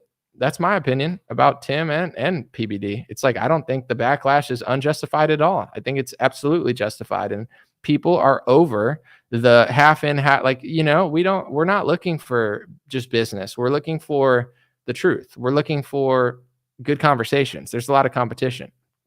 Can make a lot of money, get a lot of views. Sure. Absolutely. You could run a business off a lot of things. People can love it. People can hate it. They could do this and that. Business is business. He'll make money, but people don't have to like it. Ben Shapiro makes a lot of money. He's popular, but he's also really unpopular. That happens. It's part of the game. But I would say Ben Shapiro is like more, especially on Twitter, he's more despised than he is loved. It is what it is. It happens sometimes, but I think I don't think it's happening to Ben Shapiro because he's awesome. I think it's happening to Ben Shapiro because he's sneaky, and everybody realizes it. So it's like, I don't see it as a bad thing. I see it as a Ben Shapiro kind of sucks, and everybody figured it out. It's going to happen to any media host that doesn't, prioritize authenticity and the truth over business, like as it should, in my opinion. Someone said, I think he's ruining his image and credibility hiring Cuomo. Just my opinion. Here's the thing. When I hit Patrick up, I saw his Neil deGrasse Tyson video. This is just my personal story as far as like why I liked PBD when I first saw him. I liked him because he was different. I liked him because he wasn't like a Trump Republican politician. I liked him because he was cool. He had business vibes. He kind of had like bro vibes. You know what I'm saying? His team seemed kind of cool. He asked good journalistic questions. He gave a great interview that I felt like most people were not capable of. And that's what I really loved about him. He's going a different route now. Like I think he started out being like image-wise to me, I really, really liked what he was about. Hiring Cuomo, you could make money off an app. You could make money off of hate. You could make money off of outrage. But yes, long-term, do I think that it's good for his image? I don't think so. That's just my personal opinion. I'm sure I know he has opinions of what I'm doing. I know he doesn't agree with what I do. That's okay. But yeah, I also, it hurts his image with me, not just because he hired him, but like, I just think if you have all this money, like, right, Patrick's got all this money. If you really cared about the country and journalism, you don't have to hire me. Although, of course, I do think I'm the best free agent in the game and one of the best journalists in the country. I'm very confident. But, even if you don't hire me, you could hire somebody good. You can invest in somebody that you think will times 5 it. There's a list of 10 people I have that it's like, if I had money in a media company, I would invest in them and be like, I think that they're talented and they deserve it. I know with the right tools, they could be 100 times bigger and it's good for the country. Like, he didn't do that. You know what I'm saying? He's got his little sidekicks, that have always been there with him, which is cool. I like the loyalty of his team. And then for your first big hire to be Chris Cuomo, I mean, it just shows where your head's at. You're not interested in great journalism. You're not trying to empower somebody and it's like, I don't need a leg up where it's like, oh, I really need help. I have more followers than Chris Cuomo on Facebook. My Instagram is more engaged than Chris Cuomo. My Twitter's bigger than him. He might have bigger numbers on YouTube. That's it. I'm bigger than Chris Cuomo. It's not like I'm proud of it. Like, oh, I care how big I am. But it's like, if you want to be like, well, I hired him for this reason, he's really like not that popular. Yeah, he gets clicks because people hate him, but like he's not really, like, in my opinion, good for business long term. And he's a horrible image branding. Like, because now, your image rightfully will be attached to him because he's not just a guest, he's an employee. It's not a move I would make, but I also don't own part of the Yankees, and I never sold a MLM insurance thing. So, we're different people. But, in my opinion, you have every right to be like, I think it hurts the image. Like, you don't have to be like, oh, I love it. I don't like it. I'm not pretending to like it. I don't know how to be fake. I wish I could to save face or whatever, but like, I think it's corny. I think it's bad for his image. I think it's, for me as a consumer, it's just like, it's intellectually offensive to me to think that I'm going to listen to him and buy or care about anything he's saying. I just look at the clips on Twitter, really, to be honest. Like, I don't watch long form podcasts of that stuff, but it's whatever. Someone said, I gave people way too much credit. I never imagined people would fall for COVID. Yeah, I mean, I think a lot of people fell for it, but this is where I want to go back to that lady being like, I'm worried for you. I'm worried for America. I'm worried for my future. I'm worried for the future of the country. I don't think it's going in a good direction at this rate. So it's like, don't be scared for me. Be scared for yourself. Like, if everybody fell for this stuff, like, they only hurt themselves. Like, it's just like lazy thinking and lazy acting where it's like, I don't want to be the guy to talk about it. Okay, then lose your job. Okay, then, print $7 trillion. And like, the economy is now getting crushed for multiple reasons, but that's a huge part of it. It's like, we will, all the people that didn't want to say anything or do anything, we're all reaping the consequences of that. So I don't know how many people fell for it. A lot. I just wonder, like, why did they fall for it? Did they really believe it? Were they just trying to play it safe? There's a saying, I just looked it up. Let me look on my Facebook because I'm going to butcher this quote. It's like an old philosopher quote, but I liked it enough to post it. I guess Thomas Paine, allegedly, I don't know if this is even true, but allegedly Thomas Paine said, he who dares not offend cannot be honest. You can't be honest without offending someone. So here's my interpretation. Like, I like nice people, but there's a difference between nice and weak and nice and fake. Like, nice, I'm nice. You know what I'm saying? I'm a nice person in person. I'm just not weak or fake, but I am very friendly and I am very generous and I'm very nice, but I'm not fake nice. Like, I could seem mean because I'm just not fake. In this world, I think a lot of people are fake. They're fake nice. They fake believed COVID because they thought it would get them a thing. It's like, I know there's people that are not dumb. Like, it's not rocket science. Like, I do think I'm smart, but like, I don't think I'm like reinventing the wheel or anything. You know what I'm saying? Like, it's not like I think my thoughts and my reporting is like, like Einstein times 15. Like I'm a, Rain Man or anything. It's just like, it's just basic, simple truth that most people pretend not to see because they think that they're going to get something by not seeing it. So that's how I kind of viewed the pandemic. I don't think a majority of people fell for it. I think a majority of people played along or just said nothing or just pretended to think that way because they thought the backlash of knowing the truth was going to hurt them. But then you watch videos of Andrew Cuomo, and he says, you never had to listen. Imagine being someone in New York, many of which you follow me, lost your job, lost your business, got money taken from you, whatever, lost family members, lost relationships, whatever you lost with all the bullshit. Imagine all that stuff. And imagine if you played along. You played along at work to the mask mandate or the vaccine mandate. Imagine you did all those things, right? And you regret it or whatever. And then Andrew Cuomo comes out and he basically says what I said in 2020. He says, you didn't have to do that. That's not what he was saying then. Now he's saying it. Could you imagine listening to all of these things, thinking you're playing it safe just to get along? And then the governor at the time comes out and says, you actually didn't have to listen to me. If everybody didn't listen, I couldn't have enforced it. That's what we were saying the whole time. They can only do it because everyone's listening. So I personally, I just don't believe that everyone fell for it. I think if the amount of people who knew better did better, it wouldn't have happened, and it wouldn't have lasted so long. That's what I think. And that's all of life, though. It's like people are like, I'm so afraid for you because you said this. I'm afraid for you. I'm afraid for my future. If I don't do anything and nobody says anything, I don't think this country's lasting very long. You know what I'm saying? I don't think it's going to do very well. So it's like, I don't know. Like, I don't know what else to do. What do I do? Say nothing, go get a normal job, and then have a boss try to force a vaccine down my throat? How's that a safe route? I don't think that's safe. Like, I don't, as crazy as what I'm doing and as scary as it could be, it's like, it's a lot scarier depending on someone else for stuff when they're forcing vaccines down your throat and making people wear pharmaceutical masks. Like, that's frightening to me. Like, that's scary. A lot of quote unquote safe people had to say, do I feed my family or do I say no to this company? Like, that's scary. You know what I'm saying? I don't know. It's weird stuff. And with media, I'll just say this and I'll read some comments. I didn't get into this to be famous. If I really wanted to be famous and that's all I wanted money and fame, I could have signed a rap deal when I was 20 years old. I could have worked with top executives when I was 20, 21. People don't have to believe that. I don't care. I know what really happened. I know what meetings I was in. I know who was shopping me around, and I know why it didn't work out. It didn't work out for the same reason nothing ever works out for me, because I put my foot down and I say, no, let's do it this way. And then they say, we're not interested, because they want to find someone that doesn't want to do it that way. They want to find someone that'll play the game. And I didn't play the game. But anyway, like in media, I don't talk about Trump or whatever, or other podcasts because I hate or whatever. It's just like, I can't speak why Tim got into this or why Patrick got into this, but I got into this because I don't like fake media.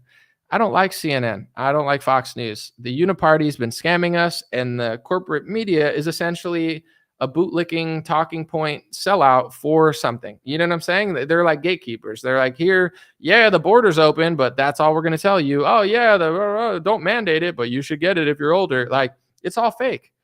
So if new people are going to come in and just be fake, it's like, I'm not here. I don't need to wear a beanie at Mar-a-Lago.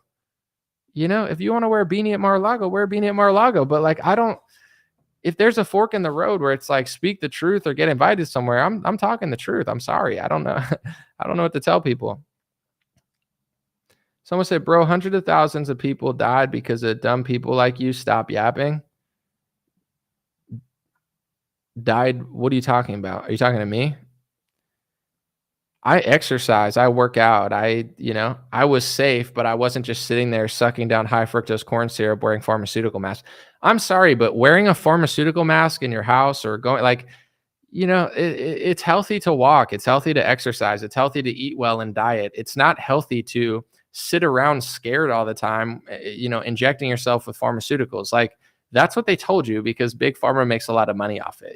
If you believe that, that's fine. But like, millions of people died because they closed down businesses. They ruined people's lives. They stopped old people from exercising and going to places. And millions upon tens of millions of people died because of lockdowns and forced everything. They added stress. They added fear. They took away people's social circles. They took away people's jobs. They took away people's livelihoods. They took away elderly people's access. And there's studies that show that elderly people moving and having community is what keeps them alive. And they took that away. So if you want to flip it on me, the reverse is true. I mean, go watch Rachel Maddow. I'm sure she'll yell, Russia, Russia, Russia, Russia, and you'll be really impressed or whatever, but it's not the show. Sorry.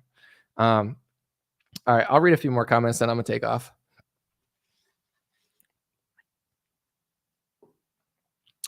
I'm a little parched. Someone said warp speed jabby jab. Yeah. Is that cannabis in the background? No, you think I'd put a weed plant on camera? I'm not that guy. Sorry. But if you want to think that it's a cannabis plant because you think it's cool, you're like, yo, Namwi's growing, then you can, if that makes my show cooler. I'm just kidding. I don't care either way. I just thought that was funny. Someone said even Cuomo learned that the vaccines were flawed. But this is the thing. These people did not learn. Like, I'm not trying to be a dick, but the reason everybody keeps scamming Americans is because they're so easy to scam. You think that Chris Cuomo just saw the light recently? Oh, yeah. No, they do it, and then they get it done, And then after it's done, they're like, oh yeah, once it all starts falling apart and the lawsuits start coming out and people start getting pissed off, then they're like, oh yeah, you know what? Maybe Joe Rogan's not so wrong. I mean, he's wrong, but he's not wrong, but he's still wrong. It's like, shut the fuck up, Chris Cuomo. And here's my thing. Why does anybody believe this stuff?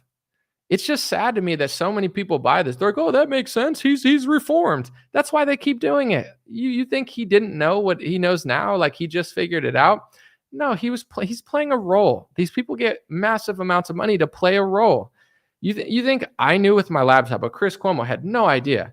Just no idea until he lost his job 3 years later. Now he's on a podcast where most of the podcast listeners want to hear the other side. Now he's saying the other side because his audience wants to hear the other side. It's not because he thinks that. If CNN let him back on the network, you think Chris Cuomo, if he got his job back at CNN, you think he'd be like, oh yeah, I took the same thing Joe Rogan did? Probably not, because they wouldn't allow it, and he wouldn't do it because he just, it's like, it's more annoying to me that people believe this stuff than it is even the fact that they're lying to you, because then it becomes like what came first, the chicken or the egg? Do they lie to you because you like lies, or do they lie to you and you get tricked?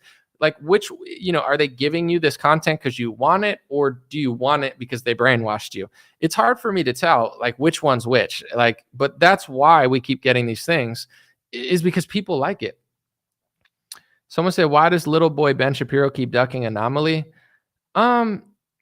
I mean, I've called for a debate since 2019. I would say that he'll probably say he doesn't know who I am, and maybe he doesn't. I doubt it, but he probably doesn't like me. Understandable. He can't beat me in a debate because I'm not a liar. So I think his duck and dodge and call people names and say everything's anti-Semitic and run away, and I think that's kind of like his vibe. I don't think just look at what happened with Candace Owens.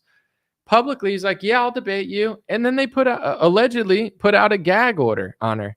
Do people not see this stuff? Like, I don't care who you like or if you don't like Candace. Like, imagine if I was publicly saying, I want to debate Clint Russell. I'm just using Clint because I know him and I know he won't be mad. I want to debate Clint Russell. And then behind the scenes, I'm like putting a gag order on Clint Russell and saying, I'll sue you if you talk more about it. Like, you shouldn't trust me. You shouldn't like me.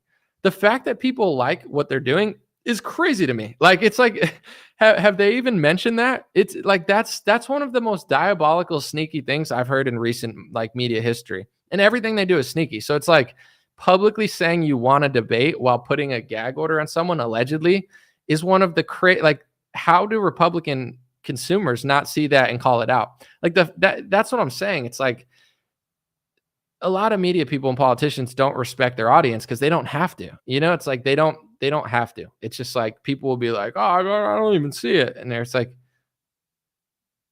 I would hope people didn't like me if I did that. You understand? Like, it's not like I would want you to treat me differently. Like, I would never expect anybody to ever trust me if I did that.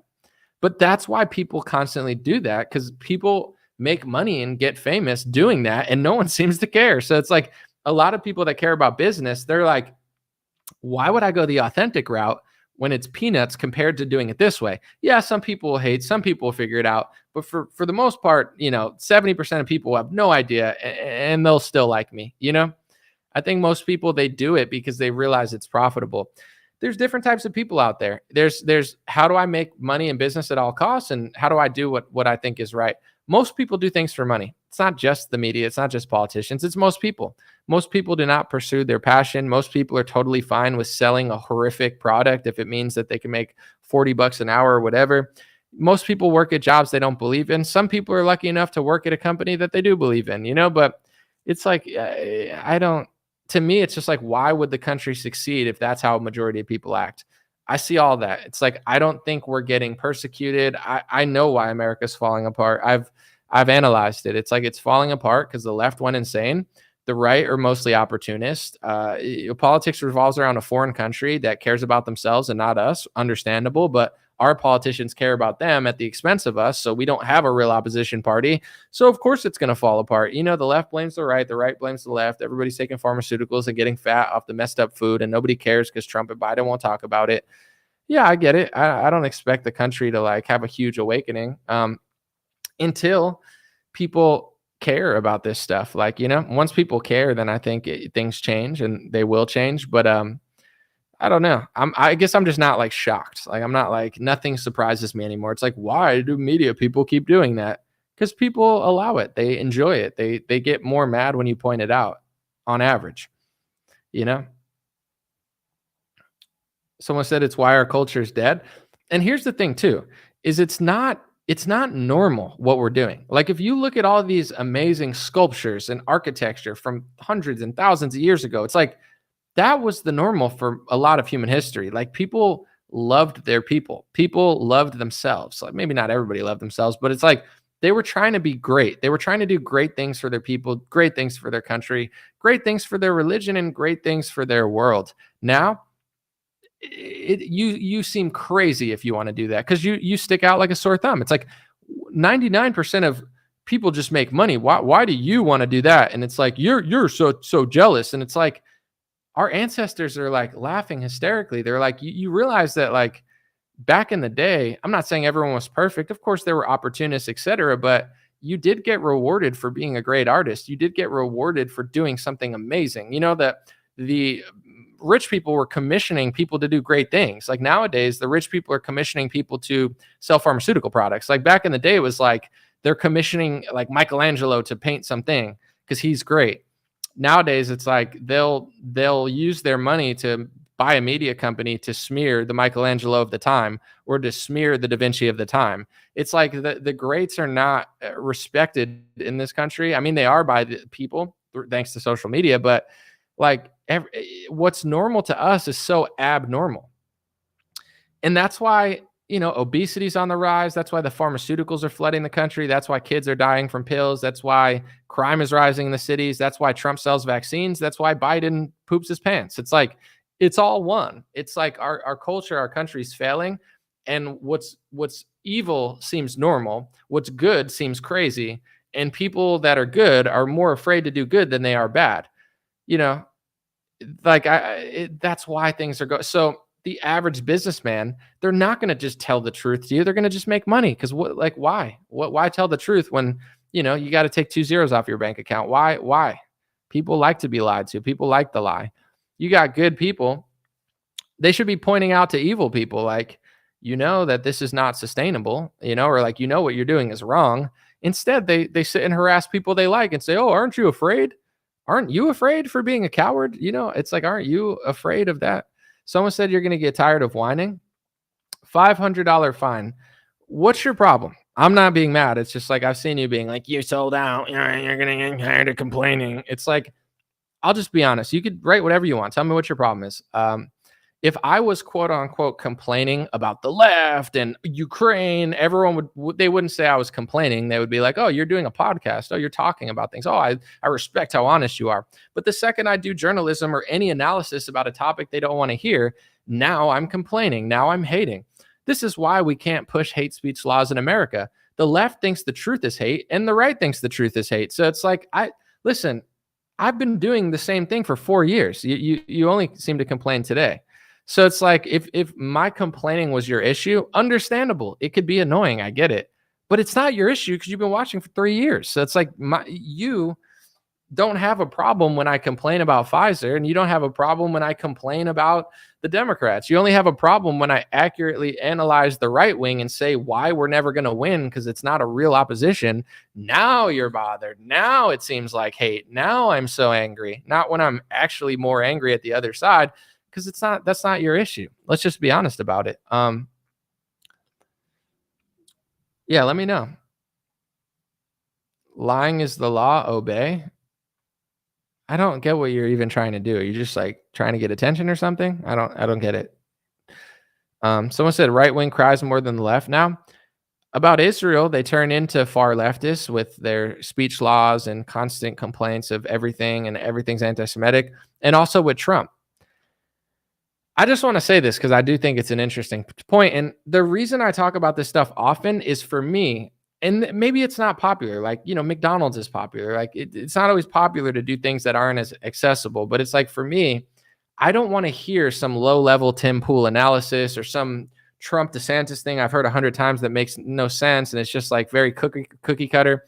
To me, that's like slowly brainwashing people, or like it's just boring. It's not stimulating. For me, it's like, I say certain things because I think 99% of Republican podcasts are not saying that, and it's true.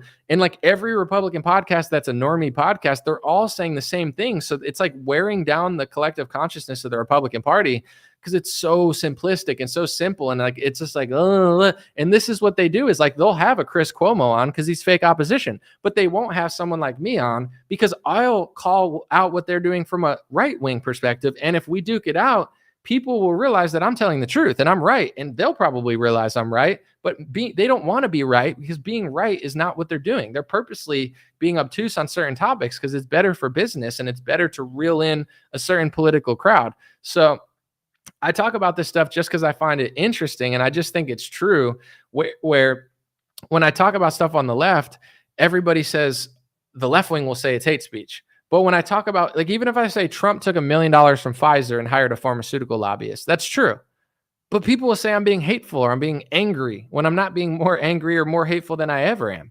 So it's like the right also thinks the truth is hate speech when it comes to their hero or their party or somebody in their party that they like. So it's like, I find that so much more interesting than just being like, the scientist worked for George Bush.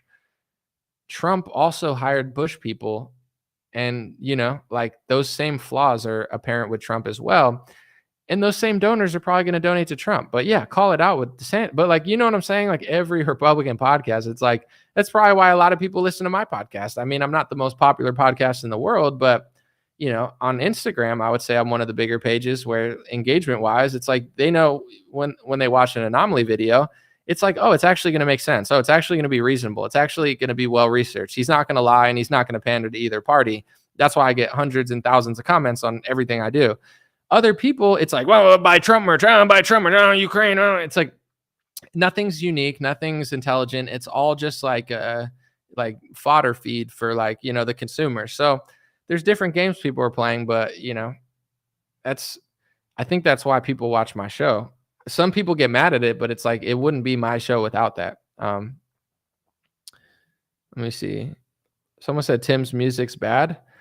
I'm not even mad at his music. I'm not, you know, but I don't know. I haven't really listened to that many songs, but I'm not going to shit on his music. Just his personality and his behavior and his reporting and his beanie and the way he treats other people. But besides that, he's a good guy. Someone said everyone is lying except Trump. Sounds like you're creating a religion around him, which is probably why you're upset by my reporting. But I don't know if you're joking or not, though. Let me see. Kennedy Jr. has sued these companies. That's why I want him to get an interview with you since you have a misperception. I like RFK. I just don't feel like he's running a serious campaign. I'm going to do something on my next show because like there's a lot of people in Trump world that are saying that all these influencers posting Kennedy things are sold out to the Kennedy campaign. And it's like, it's just crazy. I want to do a whole live stream on it, so I'm not going to talk about it. But it's like there's people who literally work on Trump's payroll. That's fine. You're a political operative. Like someone needs to be, right? No problem. But you're a political operative falsely smearing other accounts, saying that they're political operatives, projecting what you're doing onto them because they don't like your candidate. You know, if you want me to like post more Trump clips than RFK, stop saying his views on vaccines are fake. Like you think I'm stupid. I have RFK's Fauci book. I've listened to him for years. He's a wealth of information on pharmaceuticals. Like it's the truth. I'm not going to vote for him, but I don't have a misconception about RFK. I just think he caves on the one foreign policy topic that all politicians cave for. I'm more interested in a Thomas Massie. Once I realized that RFK has the same Israel policy as Trump, Pelosi, Ron DeSantis, and the entire Uniparty, and Lindsey Graham, I'm just not interested in this campaign anymore. It doesn't take away from all the good things RFK does, but I'm more of a Thomas Massie guy. Like Thomas Massie tells the truth about that. Thomas Massie is America first. RFK knows everything except he mysteriously plays stupid on that topic. He might be afraid. I don't know. It's a scary topic. I don't blame him, but it's like, why run for president and be afraid on the biggest topic in the country, you know, and act stupid on that topic? Like that's not going to get me on your campaign. I'm not voting for RFK. But here's the thing. If Trump's going to talk about RFK, just tell the truth. Say he's too far left. Talk about his abortion stance or whatever you want to do. Don't say his vaccine views are fake. This is what these politicians do. They think we're stupid. And a lot of people are. They just take pecking orders and they're like, dur, dur, dur. It's like, to me, Trump has I'm not going to say offended me because I'm not offended, but it's like his talking points over the last 4 years, like he thinks I'm dumb. I liked when he just told the truth. I don't like this new, like, smear anybody who is running against me and just make up stuff. Like, just tell the truth. RFK is further left. RFK is a Democrat. RFK is going to hire Democrat judges. That's the truth, probably. You know what I'm saying? Saying his vaccine views are fake and all the people posting his links are sold out to him. Like, that's not true. Even Don Jr. said that. It's gross. Like, these people, politics is gross, man. These people don't care about anything. It's all about winning. It's all about, just smearing your opposition and winning. They don't care about the truth, or it's crazy. And with media, I think it's pretty similar. Like, there's some truth telling going on, but I think that a lot of people have just realized that it just makes more sense to just lie to people and like make money. It's like, why put it all on the line just to get yelled at? Why not side with a company and get $10 million from a sponsorship? I think that's how most people are thinking. They're like, screw it. But I don't know. Somebody's got to not do that. And here's the thing. There's a lot of people on social media doing that nowadays. Like, I consider this good because at the end of the day, there's more competition now than there was 10 years ago. Some people are leveraging themselves to be the new CNN and the new Daily Wire. So it's like they're doing the big game. But here's the thing. There's a lot of people doing a lot of stuff. You don't even need a huge following anymore. You just need a TikTok account. That one guy, Carroll, what's his name? Adam Carroll or Carroll? I forget. He's got that big mustache and he talks about like Israel a lot. I don't know what his name is. Not Pete Carroll. That's a baseball player, I think. I don't know. Somebody tell me in the comments. What the hell is that guy's name? Sorry. The Carroll guy with the big mustache. He came out of nowhere. I never knew who he was a year ago, and now he seems like he's one of the more influential journalists just on TikTok or whatever, and it's made like Candace Owens' a show and others. Whether you agree with this content or not, like, that's how easy it is now to make. No, it's not Adam Carolla. I know who Adam Carolla is. It's not him. Somebody will figure it out in the comment. I don't know. No, nobody. Ian Carroll. Yeah, his name's Ian. That's it. Ian Carroll. It's good to have a lot of competition because it's like if you're not getting the truth or something interesting from like mainstream stuff or big podcasts, there's always going to be random people on Instagram and TikTok and Twitter that get bigger followings. Like, Clint Russell, somebody like he didn't even do anything 3 years ago. He's gained a large audience because he's honest. Like, his takes are, people are looking for more than they're getting with regular, so they get it. I like the competition. I'm playing long-term, and I don't think it's bad this year to see a lot of people getting annoyed at influencers. I don't think it's a bad thing. I think everybody's like kind of tired of like influencers, including myself. I understand. Like, everybody just sits on Instagram and it's like, wow, look at this BMX biker. Wow, this lady did a flip. Wow, this chick's got big tits. Wow, this chick doesn't have big tits. She's got a big ass. Wow, this chick is in a suit. Oh my God. Oh my gosh, look at this baseball player did something amazing. Oh my gosh, look at this bar fight. It's like everybody's just scrolling, and I think it's just causing resentment because everyone's like, fuck these influencers. Like, what are they? Oh, they're always posting all the time. They're having such a good time. Oh, they're on a beach with their ass out selling, aloe gear for women. And, it's just like, I think everybody's starting to get really annoyed at influencers because everything's getting kind of cringe. And as somebody that makes money doing this, I don't think it's a bad thing. I think it makes sense. And I think people that were coasting for a while, like Charlie Kirk and Daily Wire, they're still going to make money. Patrick, their business is fine. It's just people are demanding more. You know what I'm saying? And I think it's fine. Like Tim Pool, same thing. Like, people advance, and if you don't advance with them, they're gonna, like, X has allowed the conversation to be allowed people to speak about topics that they weren't allowed to speak about 3 years ago.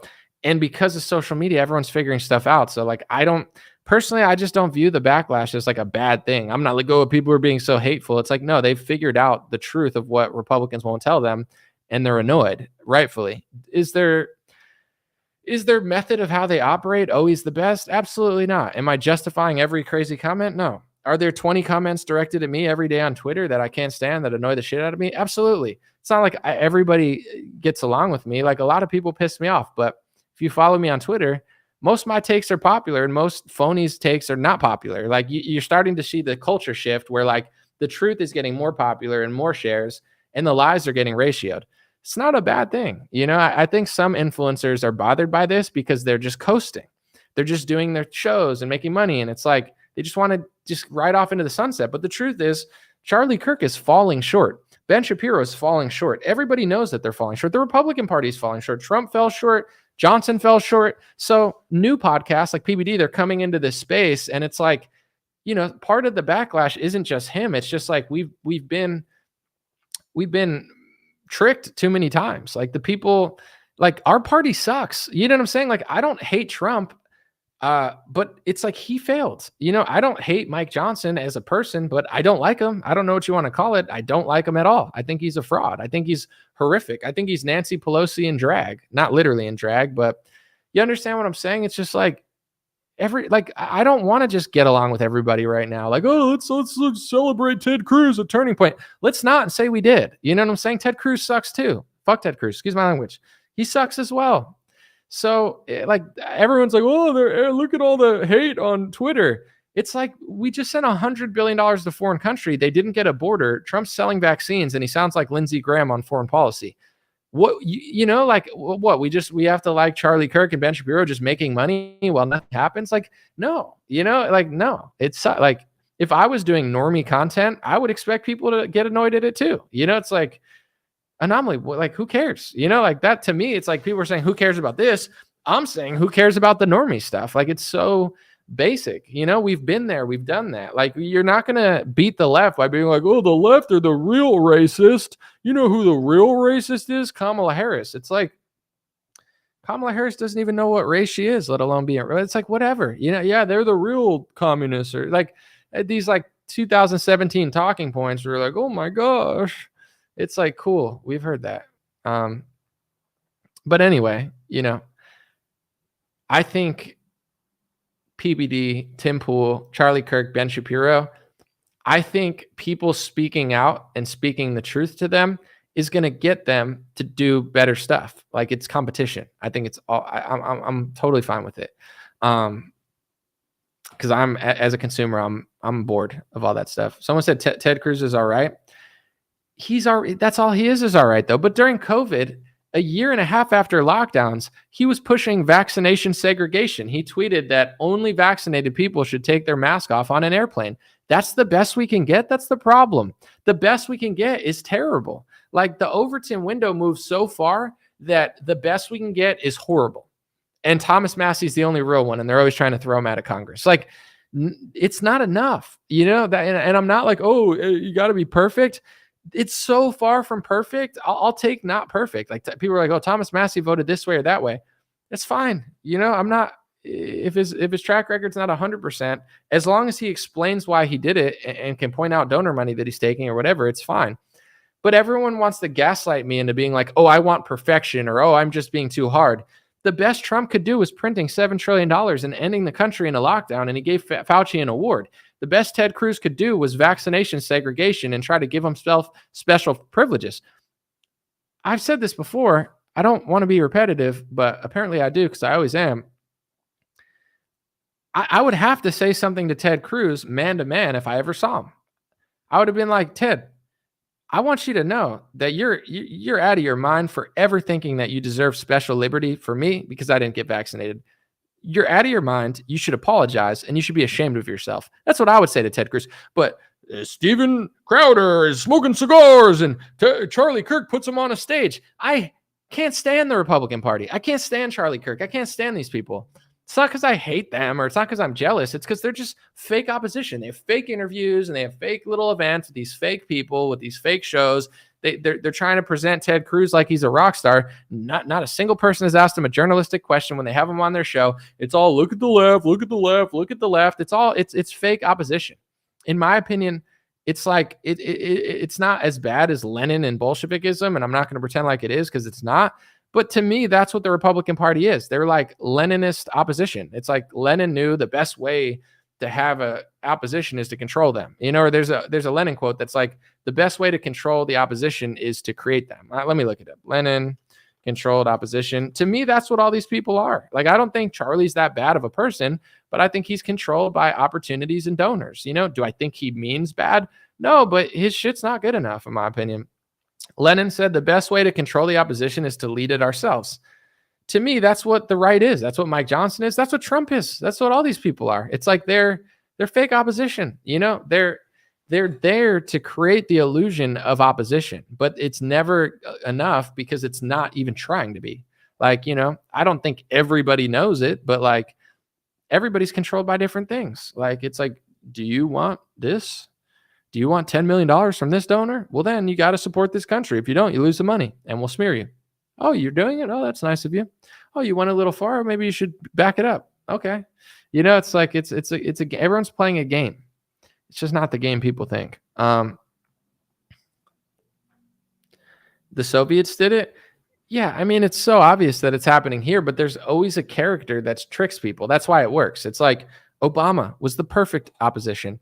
Bush was perfect opposition for 9/11. And I'm not saying, take from that what you will, but like he was the cowboy, patriot, right-wing guy, whatever. America. And then Trump. Perfect. They're good. I'm not going to lie. The elites are kind of cooking. Like, objectively, they're not dumb. Even how no one cares about COVID, like obviously like RFK is talking about it, but when it comes to the major candidates who have a chance, Trump and Biden, both of them are gaslighting you into thinking like it never happened or it's not a big deal or forget about it. It was like 2 years ago. You know what I'm saying? Like hundreds of thousands of people lost their businesses. Millions of people got psychologically damaged. They got abused. Like, it raised tension and stress in this country, including myself, just being treated like shit everywhere I went. I had to everywhere I went, I just felt like people were hassling me, like wear a mask, this and that. It sucked. And now it's not a part of the two major platforms. If Trump cared, he could say, he would be on stage instead of saying RFK's vaccine stance is fake, he could say, I didn't mandate the vaccine.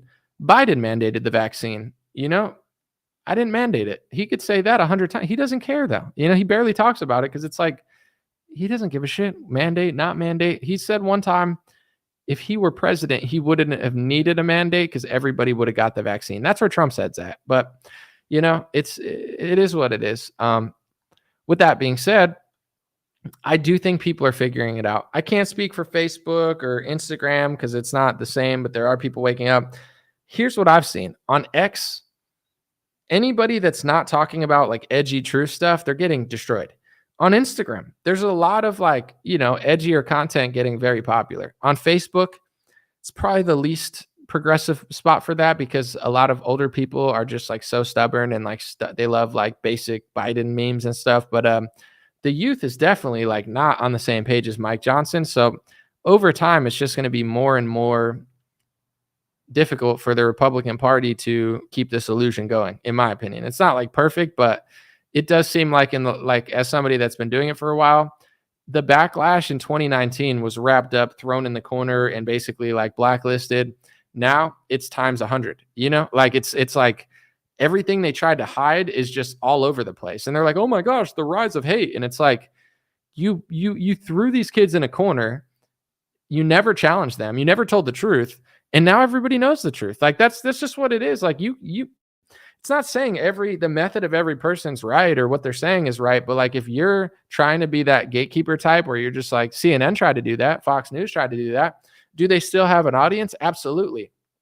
But an older audience, the younger kids, they're listening to podcasts. They're on X, they're on Instagram, they're on TikTok. They're not under this crazy spell. They're probably under other spells, but I do think that someone said the GOP is becoming a regional party, completely falling apart. This election's going to be interesting. I'm not going to lie. I could see it going two ways, but I think Trump's going to win. And I said this on Twitter, and someone's like, "Oh, that's such a normie take," and I was like, "Shut up, goofy." That's how I use Twitter. I just argue with people, but I'm trying not to. I was like, I think if Trump wins, I think it's highly likely now for two reasons. One, I mean, the first obvious reason is like Biden sucks. Biden's old. He's a bad candidate. The border's open. The economy's not good. I mean, like the obvious reasons are like, yeah, Biden sucks. But just because Biden sucks, he still won in 2020. So sucking doesn't necessarily stop people from voting for you. What's going to turn the tides to Trump if it happens? If it happens, it's going to be two things. One, the college kids are not going to vote for Joe Biden anymore. They're really pro-Palestine. They're really against the war. They're really against foreign aid. And they think Joe Biden's not doing enough. And despite what Joe Biden tries to do to balance the books, it's not working. The left still won't vote for him, and all the donors are moving to Donald Trump. say what you want about this. It's not hateful. It's just the truth. A lot of the big donors, even on the left, were Zionist. They play both sides. You know what I'm saying? It's like APAC. APAC brags about it. They play both sides to get their agenda, and then they call it hate speech when you notice they're doing it or whatever. But a lot of these big college universities, their donors were super Zionist, and I would even say Zionist first. That's more important to them than Marxism.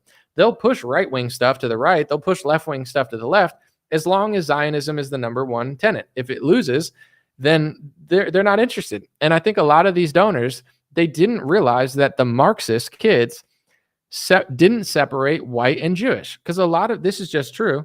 A lot of Jewish donors and a lot of people, not all, some people say I'm white, I'm just white, but others say I'm not white, I'm Jewish. Jewish is different than white. Our history is not white. We have a name for non-Jews. There's two names, Gentiles, and the other more offensive one is Goyim or whatever. But anyway, it's like, I don't even want to say it, but it's true. So it's like, to a lot of people that are higher up on the totem pole, they don't see themselves as white. In fact, they think white is totally separate. Here's all I'm saying. They thought, in my opinion, a lot of the donors to the schools, etc., they thought the kids that were Marxists, that were BLM, that were pro-minority, they thought these kids would see Jewish as a oppressed minority, of course, right? Israel is a minority. They're oppressed. They're the good guys.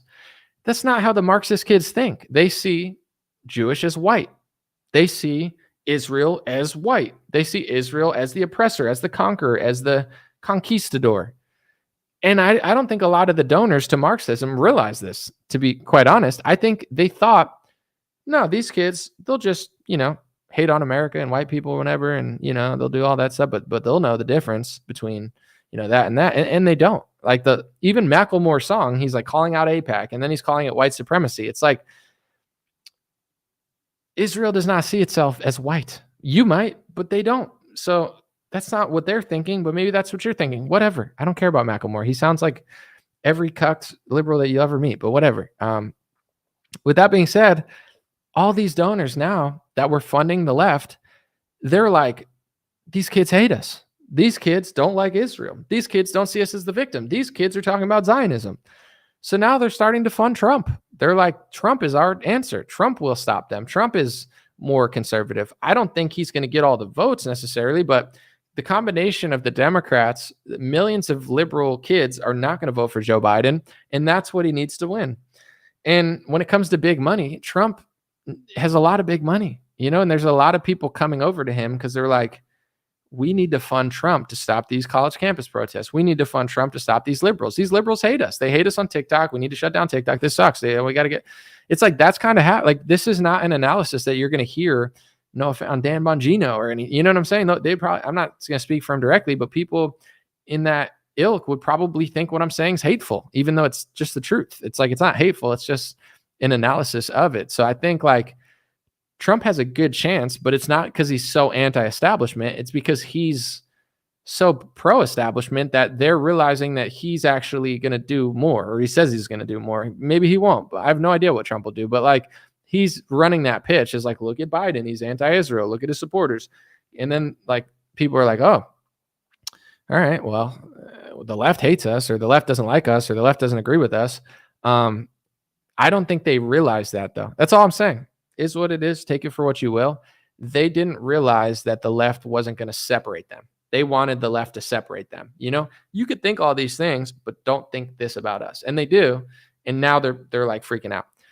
I bring it up all the time because it's a good example. If you could find the video of Alan Dershowitz, he says he's still a Democrat. He's on Fox News all the time, but he's a Democrat. Okay. He says, I think I might register to a Republican Party. This Hamas stuff is crazy. If Democrats don't nip this in the bud, I'm going to be a Republican. So what? The border open didn't switch you to a Republican Party? 2017, 2018, that's what switched me to the Republican Party. It was the insanity of the left. But apparently to him, that didn't make him register Republican. The open border didn't make him register Republican. The vaccine mandates didn't make him register Republican. I think he was like, in support of some of them. I remember some debates. Like, nothing that Biden's done before this has made you want to be a Republican, just that. There's a lot of people like that were behind or donating or involved in left-wing politics because they're totally fine with all the stuff the left's doing. Like, And that's the dynamic a lot of conservatives and Republicans don't seem to understand. It's not hateful to understand how the world works. It's not hateful to realize that Muslims don't think like you. And it doesn't mean they're all the same. And it's not hate. I'm not asking people to hate Muslims, but like their religion is a different religion. That's why when you go to a majority Muslim country, the laws shift around their ideology.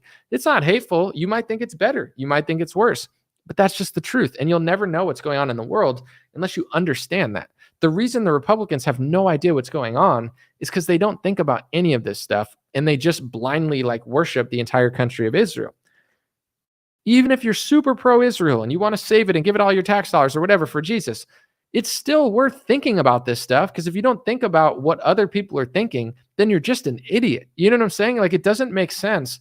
You like America, you think about America. You like Trump, you think about Trump. You think about everything except for Israel. You just turn your brain off and say, whatever, you're just being hateful. It's like, that's why so much Republican analysis is like dookie, because they don't understand. It's like, you might think that that's your end times goal. They don't, not only do they not agree with you, but the second, like, if you try to push your religion too hard, they hate it. Like Candace said, Christ is king. And I saw a video of Roseanne going viral. I saw it weeks ago and it just went viral again, but she was like deeply annoyed at the fact that Candace said that Candace said it to like Ben Shapiro, and Roseanne was not happy about it. Like Jewish people do not, I'm not going to say all, but like religious Jewish people, they do not want to be converted to Christianity. Even the thought of you saying Christ is king is like a war cry. You know what I'm saying? Like, she really did not like it. She said, you're basically declaring war. So it's like these Republican boomy Zionists, they're like, oh, we're going to do the end times and Israel's going to, get destroyed. And then they're going to convert to Jesus and then go to heaven. Like, they hate the fact that you think that in Israel. They don't want why would they want their country to be destroyed? They don't want you to convert them. And the second that you realize that, like, things are going to change. But it's like, it's just like, you don't have to judge, but you have to, if you don't understand that, like, there's a reason a lot of the stuff's happening in the country. It's because people care about something more than America in certain cases. Like, they'll fund a left-wing school for 30 years until it comes at the expense of what they care about more, and then they'll switch. You know what I'm saying? People like Dave Rubin and Ben Shapiro, in my opinion, if the left was super pro-Israel, even if they were Marxist, I'm not sure that they would be Republicans, in my opinion. You know what I'm saying? If the left was saying we need to save Israel and fund Israel, we need to give them all our money, and the right was saying let's cut foreign aid and let them defend themselves, and we'll come to the negotiating table and make sure America gets a fair deal out of it. You think Dave Rubin and Ben Shapiro are going to be Republicans? I don't think so, personally. So it's like, on both sides, there's people that care about something more than the things that you care about. I'm not saying they can't, but it's like, if you are just totally oblivious of that, if you're completely oblivious of that, like, you're always going to get the short end of the stick, because you're like, you have no idea what's going on. One of my favorite videos I've done recently, I don't know if people liked it, but I had a debate with this woman called Conservative Mama. She had me on her show 5 years ago. She's cool. She followed me. She was respectful on Twitter. I was like, you know what? This lady seems like a nice lady. Let's try to have a nice discussion about Israel from a Republican perspective, right? Nothing hateful, nothing crazy, just in general. Watch that debate. Like, one part got a little heated slightly. I watched it back. I don't even think it was that crazy, but I think I was pretty calm. But if you listen to that debate, it's like, there's probably 20 things that she never even thought of before, in my opinion. Maybe she has, but she, like, I was explaining, like, that there's donors on both sides that, like, they're funding certain things, but there's certain things they care about more. And she was like, oh, like the anti-Semitic trope of conspiracy theory. And it's like, she's a quote unquote conspiracy theorist about a lot of issues, but then she's going to call me a conspiracy theorist. I'm not mad at her, because I just was like, how the pharmaceutical industry pays millions of dollars to both sides to get their agenda? Yeah, that's also happening for other topics, like, provably. It's not my opinion. Like, it's obvious. And I explained it thoroughly and calmly.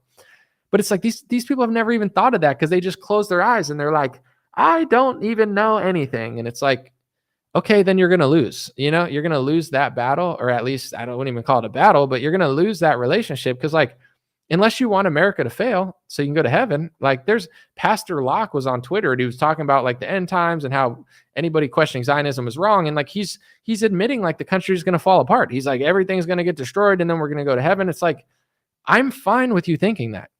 But then stop acting like we're going to fix America. Like you're purposely sacrificing America for a foreign country because you think this is revelation we're living in. It might not be. You might be totally wrong. It might be the wrong time, wrong place. America gets destroyed. None of this happens. And maybe it happens 1,000 years from now. You don't know that the end times is now, just like I don't know. Could be, could not be. You know what I'm saying? This could be it. This could be a fake. The devil works in mysterious ways. So it's like, you think this is the first time Christians thought it was the end time? This is probably the 100th time they've thought it's the end time. But yeah, it fits the bill a little more than it has in the past. But the thing is, it's like, let's just say you take that risk and America gets destroyed and it's not the end times. You just ruined one of the greatest countries in civilization for hopes that it was the end of the book. So, they'll always be like, no, we want to save America. Like, you really don't, though. You know what I'm saying? Like, oh, we're all about making America great again. You're purposely ruining it because you think that the end times are near. Let's just call a spade a spade. Like you don't want to make America great again. You speak out of both sides of your mouth. You're trying to fix it, but you know that it's going to and then I point out something where it's like, America it's not that I'm against this country and it's not that I don't want them as an ally. It's just that this relationship is so lopsided that America's going to suffer. It's the reality of it. Like, Ukraine and America. Is Ukraine helping us? You could make the argument that it is. To me, America is paying for it economically. America is paying for it tax-wise, and I think we're paying for it on a world scale. I personally don't believe that Russia war helps us in any way. I think it's hurt us in 100 ways. Same with Israel. It's not saying they can't defend themselves and whatever, but like America's relationship is so lopsided. Why do we have speech laws in America? You don't think if Israel wanted to, they could say, hey, organizations in America, hey, people doing all this, stop passing these hate speech laws against the First Amendment. Let America go. Like, in order to get more popular, we can't infringe on someone's First Amendment. And I'm not saying they're doing it. I'm just saying in general, like lobbyists and groups that are pushing for these hate speech laws, you don't think Israel has power at least to like tell them to stop doing it if they wanted to? And people would be like, oh, okay, it's better for Israel. It's better for us as a collective to not do this stuff. It's only making the perception bad. Like, stop, don't do that. No, they don't care. You know what I'm saying? Like, they don't care because the First Amendment, they're looking out for their best interest, and they've decided that they want special laws in America over the First Amendment. So it's a lopsided relationship. So now we're going to lose the First Amendment. And what are these pastors going to say? Are these pastors going to say, you know what? Yeah, I should care about the First Amendment. I'm American, and yeah, I love that country, but it's not a fair relationship. Let's negotiate a fair relationship. As soon as you try to negotiate a fair relationship, they're going to hate you.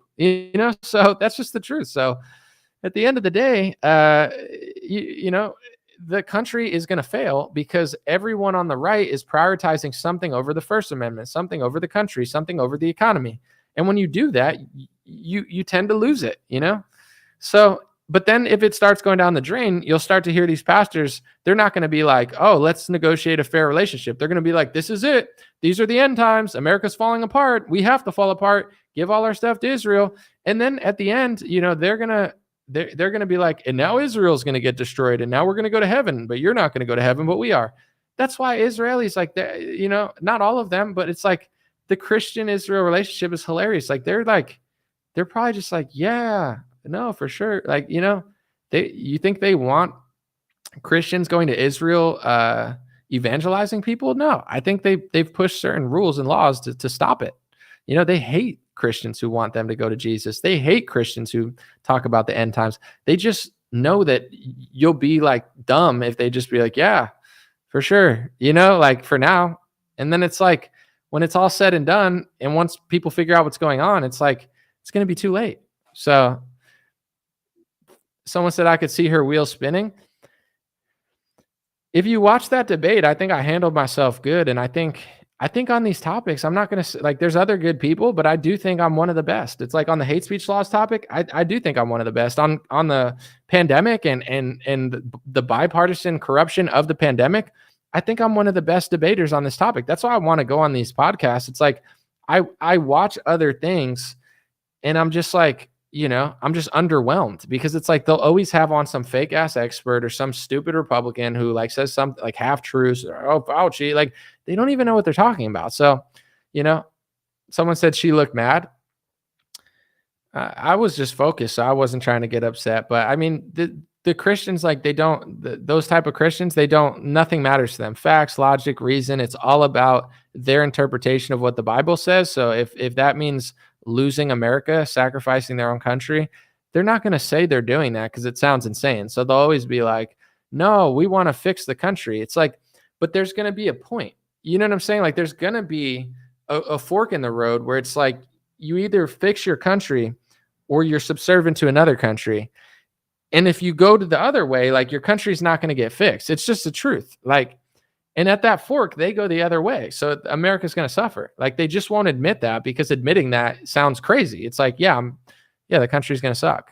But it's like, there's a reason that America gets prioritized so far behind, and both parties just like play off each other. Once you see it, I know there's a lot of intelligent people seeing this, but it can be a little frustrating when people don't notice it, because when you see how the parties play off each other, it's ingenious and people are straight up brainwashed. Like the same way left-wingers are brainwashed, so are millions of Republicans. And it's like, I'll talk about so much stuff and nobody complains. The second I talk about something involving Trump, a lot of Republicans like lose their mind. Even if they'll be like, you're hateful, you're angry, and they're spiraling, projecting onto me. I'm just sitting there typing comments.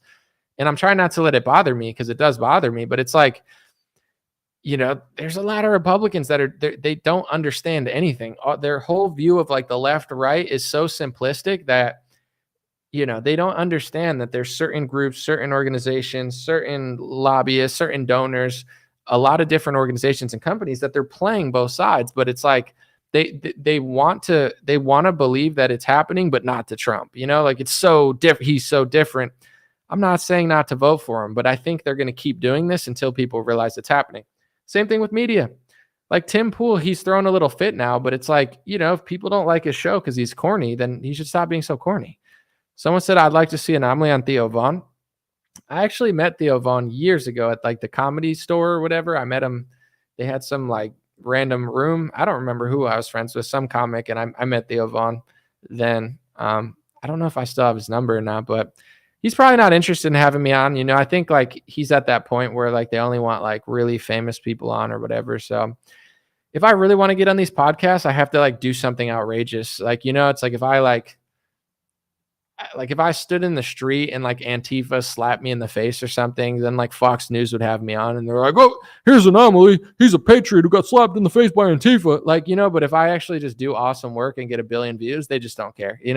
I'm not.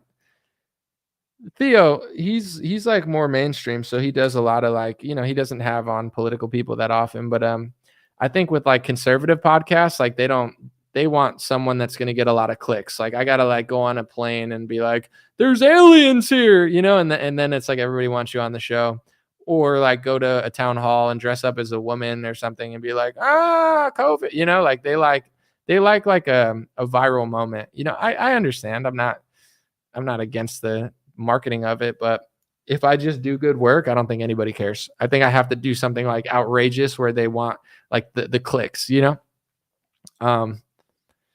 some people want me on the show, but like others, they don't, it's a business. I understand.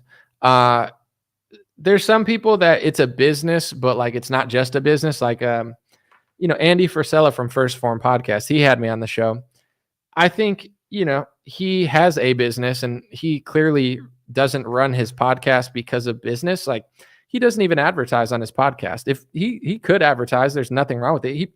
In my opinion, it's like if he advertised his own company, First Form, I'd have no problem with it. It's like, it's your, it would be ethical in my opinion if he just said First Form all the time. He doesn't even do that. So like Andy had me on the show, but it's because he made money doing something else, and the podcast is more like his passion project, and it's not like a straight business. So he's like, oh, I like Anomaly. Let me have him on the show. Like Patrick, he knows who I am. He almost hired me. He's never going to have me on the show until he thinks he's going to make money off it. That's my opinion. Even if maybe he would make money, but it's like if he's not 100% sure that having me on the podcast is going to make him more money than another guest, he'll never have me on the show. It is what it is. But then if I go on the show, it's like, all right, now you want me on the show? It's like, I appreciate it, but there's certain people that they're not interested. Someone said Theo Vaughn told Sneeko to get away from him at a power slap event because he didn't want to be canceled. Total coward. Well, here's my thing. I mean, Sneeko follows me on Twitter, so I don't know. Take that for what you will. But was it because he didn't want to get canceled, or was Sneeko doing some like podcast, or was he doing some like streaming thing? I'm just wondering because like I'm not offended by anything Sneeko says. I think he has the First Amendment. Like edgy stuff doesn't like shock me, or I'm like, oh yeah, I get it. But he also does the streaming thing a lot. This is my thing with streamers. Like I'm not Sneeko. He's never bothered me. We've never met in person. So I'm like, I have no hard feelings towards him. But it's like if he came up and we chatted and did a stream or whatever, that would be cool. But it's like the streamers a lot of times, like they're always streaming. Like they're always streaming. They're always trying to get a moment, and it can be a little annoying. I'm not like it's never happened to me. I don't dislike Sneeko. I'm just saying like a lot of those type of streamers, like it's just like they're always filming and they're always like trying to get a moment because that's what the audience wants. I think like it wasn't him, but it was some other streamer. They went to some like celebrity party and he got punched in the face, or someone got punched in the face. I think it was like his security guard punched someone in the face, whatever. But that's what I'm saying is like if I went to like a party, I'm not trying to get like streamed at a party, and that was not Sneeko, it was someone else. It's just like that could be like a little annoying. I'm not gonna lie. Like I don't mind people filming and stuff, but I think the streamers, they're just like always trying to cause a moment in order to get like a reaction, and some people don't like that.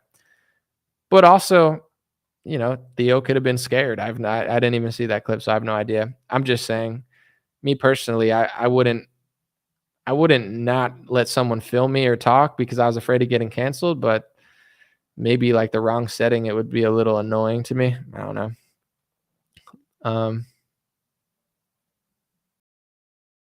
Someone said, I respect you so hard, Anomaly. No one tries to think anymore. Thank you, sir. Sorry. This is what I'm thinking too. I mean, I'm going to go soon, but like when I listen to certain conversations and it feels like maybe I'm wrong because maybe it was always this way, but from like 2015 to 2019, conservative media, even a lot of like outside progressive media or whatever, it was like a media revolution, like Bernie Sanders versus Hillary, Trump versus Hillary. Whether you like Bernie or not, there seemed to be like millions of people that they didn't want to listen to the Democratic media, and they didn't want to listen to CNN, and they didn't want to listen to Hillary Clinton. And that's what made it special. And then on the Trump side, he's fighting the establishment. He's fighting the media. It felt different. Like 2015, 2016, 2017, 2018, 2019. Yeah, it was a little more normie, but it did feel like something special was happening. It did feel exciting. It felt like we're all in this together. We all have our own kind of way of doing it, but it felt real to me. Maybe I was wrong. Maybe I was naive. I don't know. But 2019, a little bit, I think that started it with like the hate speech laws and Charlie Kirk and Ben Shapiro trying to like shush it. But then once 2020 happened, I really do think a lot of people got brainwashed. Like I think like people, like it was like 3 or 4 years making you like Trump. And then it was like, believe these things. And then so many like podcasters, they would just like say the same thing over and over, and it never made that much sense and nobody would debate it. And since then, I do feel like the reason most people aren't saying anything is because they've gotten lazy. Like it makes more sense to just pander to a certain base and just say the same things on loop, because then you retain that audience. And it's like, a lot of these people, they're just running a business, they're selling merch, they're doing whatever. And, a lot of influencers got lazy. A lot of people got lazy. And that's how I see it now. Like when I listen to all these podcasts, they're talking about Trump and DeSantis. I didn't vote for DeSantis. I've called out DeSantis before anyone had a problem with DeSantis, but it felt so coordinated and it felt so brainwashy. It's like all these right-wingers who like Trump, they never said a bad thing about DeSantis. They never disliked DeSantis. They loved DeSantis. They said he was the best governor, blah, blah, blah. The second Trump said DeSantis sucks, all of a sudden, everyone was like, DeSantis sucks. And I'm not saying he doesn't suck if you think he sucks. I mean, I do think he's one of the better governors, to be fair, but it's like none of these were original thoughts. And then everyone just kept repeating the same 3 things over and over that like my friends would even get mad at me. They'd be like, well, he's a Bush guy. And I'm like, Trump hired dozens of Bush guys. Well, it's different. Well, could it be the same? Like, well, Trump was just playing the game. Well, why is DeSantis not playing the game? But he took the donor money. Trump's taking hundreds of millions of dollars from donors, but it's different when Trump takes it. Why? Because he's playing the game. But could DeSantis be playing the game? No, it's like nothing made sense anymore. Someone said, who cares? I care. It's my show, and people listen and care. So who cares about you, Lori Lemon? Why don't you go make some lemonades out of those sour lemons, lemon lady? Anyway, I could use some lemonade. Make yourself useful. Make some. Anyway, jokes aside, but also not joking. I do want lemonade. Anyway, it's like it wasn't the fact that people didn't like DeSantis that didn't bother me. It was just like, I'm your leader. He's the best governor. And everyone's like, he's the best governor. And it's like, I'm your leader. He sold out. He sold out. And then it's like people, even like PBD, he had DeSantis on and he gave him like a pair of shoes as a joke to be like, haha, you wear boots. Here's some new boots for you. It just came off so weird to me. And it's just like, okay, now he's just playing into the whole, like there was never an intelligent analysis of like what was going on. And everybody was just riding the Trump train, with talking points that didn't even necessarily make sense. And even with the COVID stuff, like all the people that like Trump, they just say the same couple things. They don't even talk about Alex Azar, the HHS, or the Bill Gates meeting in 2018, or the executive order 2019. Like in their perception, Trump is this stupid, goofy, innocent baby who just got tricked by everybody, but he means so well. In reality, Trump's corruption paved the way for it even happening. You know, they don't want to do the research because if they ever did do the research, they would lose out on business deals. I mean, everybody that acts fake on these topics, like nearly 100% of them, they're either doing business out of Mar-a-Lago or they go there and then they get business from going there. It's like they're purposely ignorant on the topic because they choose money over journalism. So it's like that's the part where I feel like Republicans now are just like I don't even listen to that many shows anymore because it's so like dumb. You know, it's like dumb. They've dumbed people down for 5 years. It's like 2015 from 29 till 2019 was like epic. And then 2019 until now was like dumb loop. Welcome to the dumb loop. You like Trump too. Hop on my dumb loop. We'll go in circles. We're gonna work you. Welcome to the dumb loop. You're brainwashed now. And everyone's like, yes.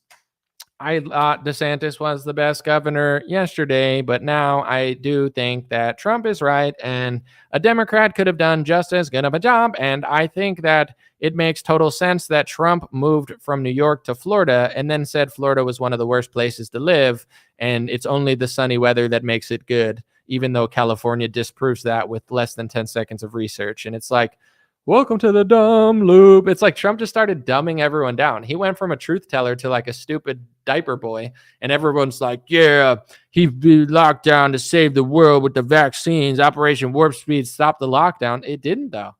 He had to rush it to, you know, the only way to beat the deep state is to make Pfizer get record profits and give them a corporate loophole where they get money back instead of paying taxes. And I mean, you know, he takes money from Johnson & Johnson's son, and that's the only way to beat the deep state is to sell vaccines. And, you know, Moderna, and I mean, he hired a pharmaceutical lobbyist after he sold out, and, you know, that's to expose them. The only way to beat Fauci is to let him have power over you. And, you know, that'll really show everybody who he is, even though everybody knew who he was 30 years ago during the AIDS epidemic, and he already got exposed, and giving someone power isn't exposing them. It's like, yeah, why not make Hillary Clinton your vice president then? Oh, he's just exposing her. Look at her corruption as she runs the country. It's like, you don't hire people to expose them. And Fauci has been exposed 30 years ago.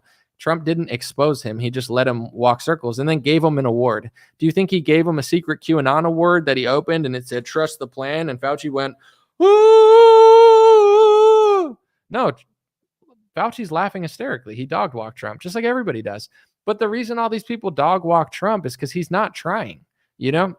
It's like someone losing by 50 points and you're like, they suck. And they're like, they're actually good. They're just not who, you know?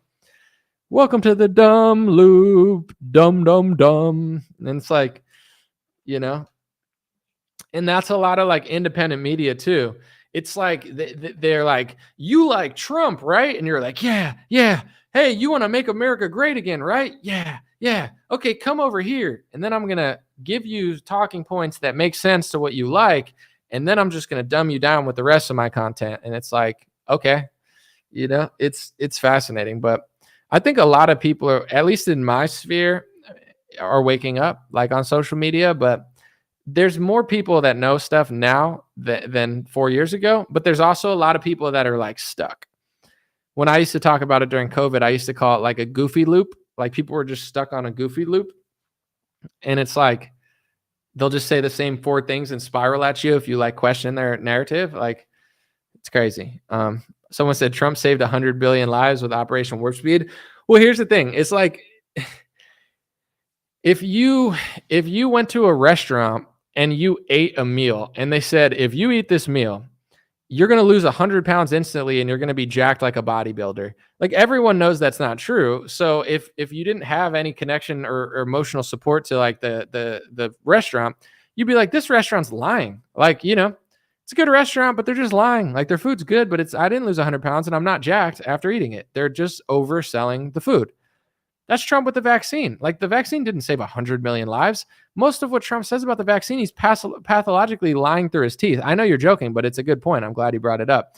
I'm not saying you. I'm just saying in general, when people, they like Trump so much, it's like thinking Cheesecake Factory is secretly like JFK Jr. from the grave, like resurrecting to save humanity. And it's like, you eat their bread and they told you that it cures diseases and it doesn't. And I'm like, yo, it's just food. I mean, Cheesecake Factory, I don't hate it. I like it, to be honest. It tastes good. But it's not that good. It's not like saving your life. And then people are like, it really does save my life. You just hate Cheesecake Factory. You hate the owner. You hate him. I believe in him. Like, that's people with Trump. They've like literally lost their mind. They're like batshit insane. It's like, I'm not saying he's the worst person in the world. He's like Cheesecake Factory. He's okay. He's good, above average. I like Cheesecake Factory.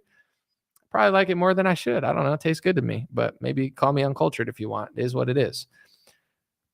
But when Trump lies about the vaccine or makes some grandiose claim that's not true because he's like a sleazeball salesman for his pharmaceutical buddies, 95% of Trumpy influencers, they can't just accept that he lied. They have to like theorize why it's secretly true. And they don't realize how crazy they are. You understand? They're like, well, either I could say Trump lied and potentially lose access to Mar-a-Lago, or I could pathologically lie to myself and say, I'm a Christian, so Christians lie about the, like David Harris will be like, I'm too Christian to tell the truth about Donald Trump. It's like, but you're not Christian for the left? Like, I don't get, like, what does that have to do with being a Christian? You're not a monk, bro. Your social media, you're constantly calling out corruption. You just don't call out Trump and then say it's a Christian thing to do. Like, if you're that Christian and you don't criticize anybody, you're like, it's like the gaslighting from PBD. He's like, none of us walk on water.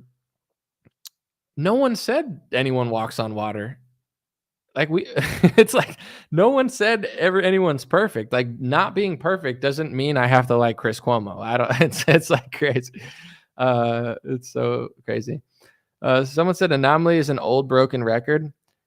The funny thing is, though, is like you probably watch other content where they say the same things 100 times in a row. But if I say something that challenges that's honest, you'll act like you don't want repetition, but then you'll go follow a page that just rides Trump's coattails every day, all the time, and you'll be totally fine with that. So I'm just saying, like, be honest. It's like if you're just running a business and you don't care about what you say, just say that I'm running a business. I'm making money at all costs. It's just same with certain like Zionist Christians. Like, if you think that America needs to end pretty soon in order to get to Jesus because the end times are here, and you're 100% sure that physical Israel is the Israel of the Bible, and you're sure, then let's just be honest. Be like, yeah, America's going down the tubes. It's got to happen. We're going out. It's like, all right, fair. I don't agree. Could be perceived as crazy, but like, I get it. But being like, we're going to save America and manifest the end times, it's like, no. No, you're not. Both are not going to happen simultaneously. Like, one or the other has got to happen. It's, and if you're acting like all these things happening or leading to it, it's probably coming pretty soon. Like, you wouldn't say 1,000 years ago that it's like coming soon, but it's not coming. Like, all of these things you're saying, you're like, look, people are turning against Israel. That's the end times. That means if you believe that means it's coming very soon. You know what I'm saying? Like, me personally, I'm not convinced that it's coming soon. It could. I just don't like to play prophet. And I like, there's two types of Christians. And I'm not saying I'm perfect. I'm just saying, like, you try to do good or you try to manifest the end times. And if you're going to manifest the end times, you might have to work with according to Revelation. I'm not saying it tells you to do this because I don't think it does at all. But it's like you might be working with Antichrist. You might be working with people that are trying to resurrect the Antichrist, you know? So it's like, you think your job is to work with people resurrecting the Antichrist? I don't know. It's an interesting gamble. Like, does God want you to, do that to bolster the Antichrist? Like, he wants his followers to do that? Maybe. I don't, it is what it is, but it's like, I don't know that that's the right play. And I'm not just giving you an example. It's like, you're bringing all this stuff back knowing it's going to be horrific, because that's the last thing. I don't feel called to like work on that. Personally, I if it happens, it happens, but I'm not like working towards it, but if you are, I mean, let's just be honest. That's what you're doing. You're working towards that. It's going to come soon because you think it's going to come soon. You're manifesting the end. America's going to end. And, the country of Israel, they don't want what you want. They do not want to end. You know what I'm saying? In fact, they very strongly disagree. So it's like, what if, I'm just giving an analogy, what if you did all these things, right? For these people that they don't worship the same God as you, many of them despise your Lord and Savior. Many of them don't even like you, to be honest. And they want the exact opposite outcome. What you think is going to be bad, they think is going to be good. What you think is going to bring the end times, they think is going to bring the Mashiach. So it's like, you're operating on a whole different mindset. Okay, fair, whatever. You're placing a pretty big gamble, that this is the end. And when it comes to that point, I'm sorry, they're not going to convert. They don't want to convert. And they hate the fact that you want them to convert. They think it's anti-Semitic. Just like, they think you're even like Zionist Christians. Of course they think you're anti-Semitic. They're just not telling you, because if they called you anti-Semitic, you'd be like, hey, not me, the other anti-Semites. And they're like, yeah, whatever. Yeah, whatever gets you to do what we want you to do. Sure. Yeah. It's just them.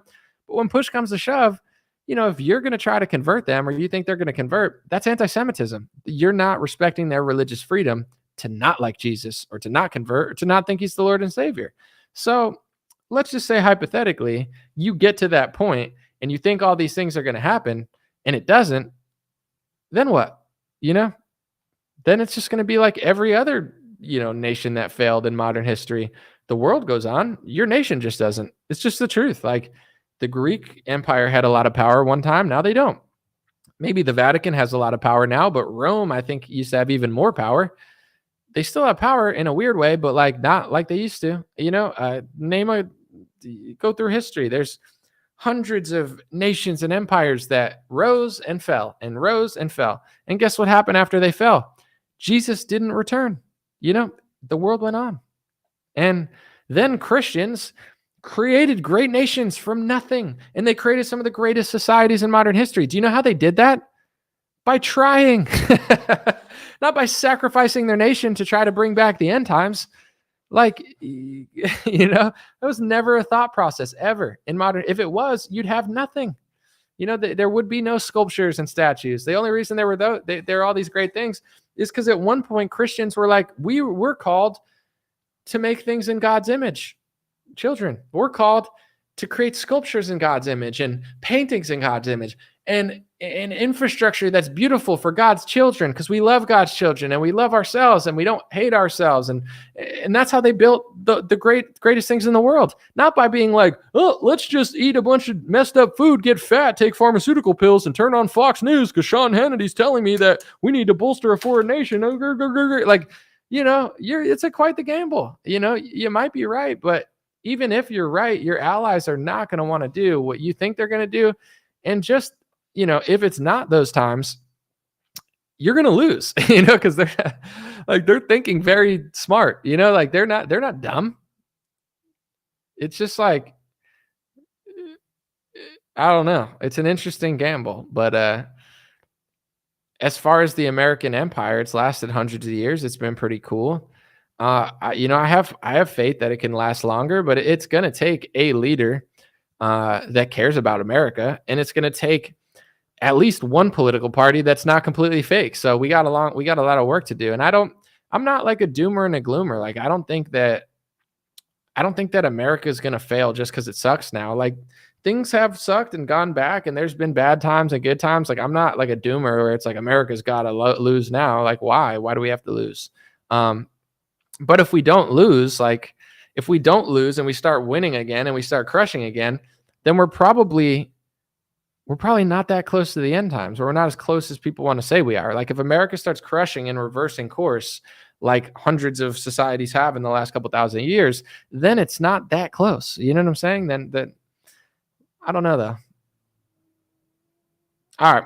I'm going to take off. God bless you. God bless your family. God bless America. God bless the world. Sorry if it's a little repetitive to some. I'm just like bored by normal stuff. I don't know. What else could I do? I mean, I made a video today about the Pfizer thing, but like, should I just covering like normal stories? I'm just like, whatever. Like I get it. Like they're suing Trump and he's going to either win the lawsuit or not. And when he loses lawsuit, somebody else pays for him and he raises money. Like it sucks. I disagree with it, but I guess personally, I'm just bored with it.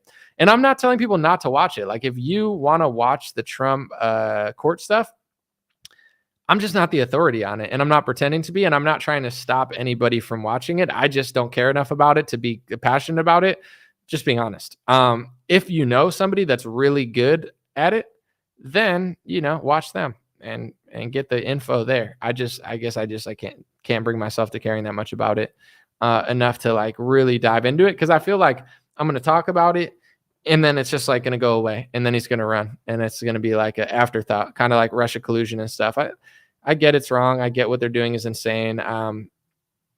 Also, I guess I have a little opinion about it too, where it's like, as bad as it is, and I don't justify this because I'm not a petty person, but it's like, I think when you ignore other people who've been persecuted to a large extent, then the chances of it happening to you, like, Edward Snowden, Julian Assange, like Trump really could have been the guy to like give them like, hey, listen, I don't agree with everything Edward Snowden says, but like, what did he do? He showed the corruption of like the NSA. Is he really that bad? That's what he gets for trying to help out. I understand what he did was risky, but it's like, it's illegal to point out other illegal things happening. It would have been nice if Trump pardoned them. Instead, Trump pardoned rappers and foreign spies. And it's like, if you don't help other good people, sometimes that happens to you. And I mean, that's true on here. That's why I don't turn my back on Trump when it comes to these. Like, I'm not like, oh, he deserves it. I'm like, no, it's messed up what they're doing, and it's a bad president. And if they do it to him, they could do it to other people.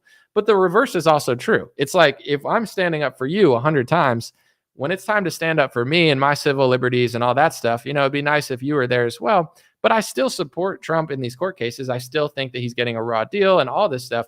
I just can't personally like bring myself to doing like full reports on it. I just don't care enough. But, I completely disagree with what they're doing, even though, and this is my hope for next time, is if Trump wins again, that he will actually, do help out some other people that have been persecuted, including his own supporters. But appreciate you guys. God bless you. Have a beautiful day.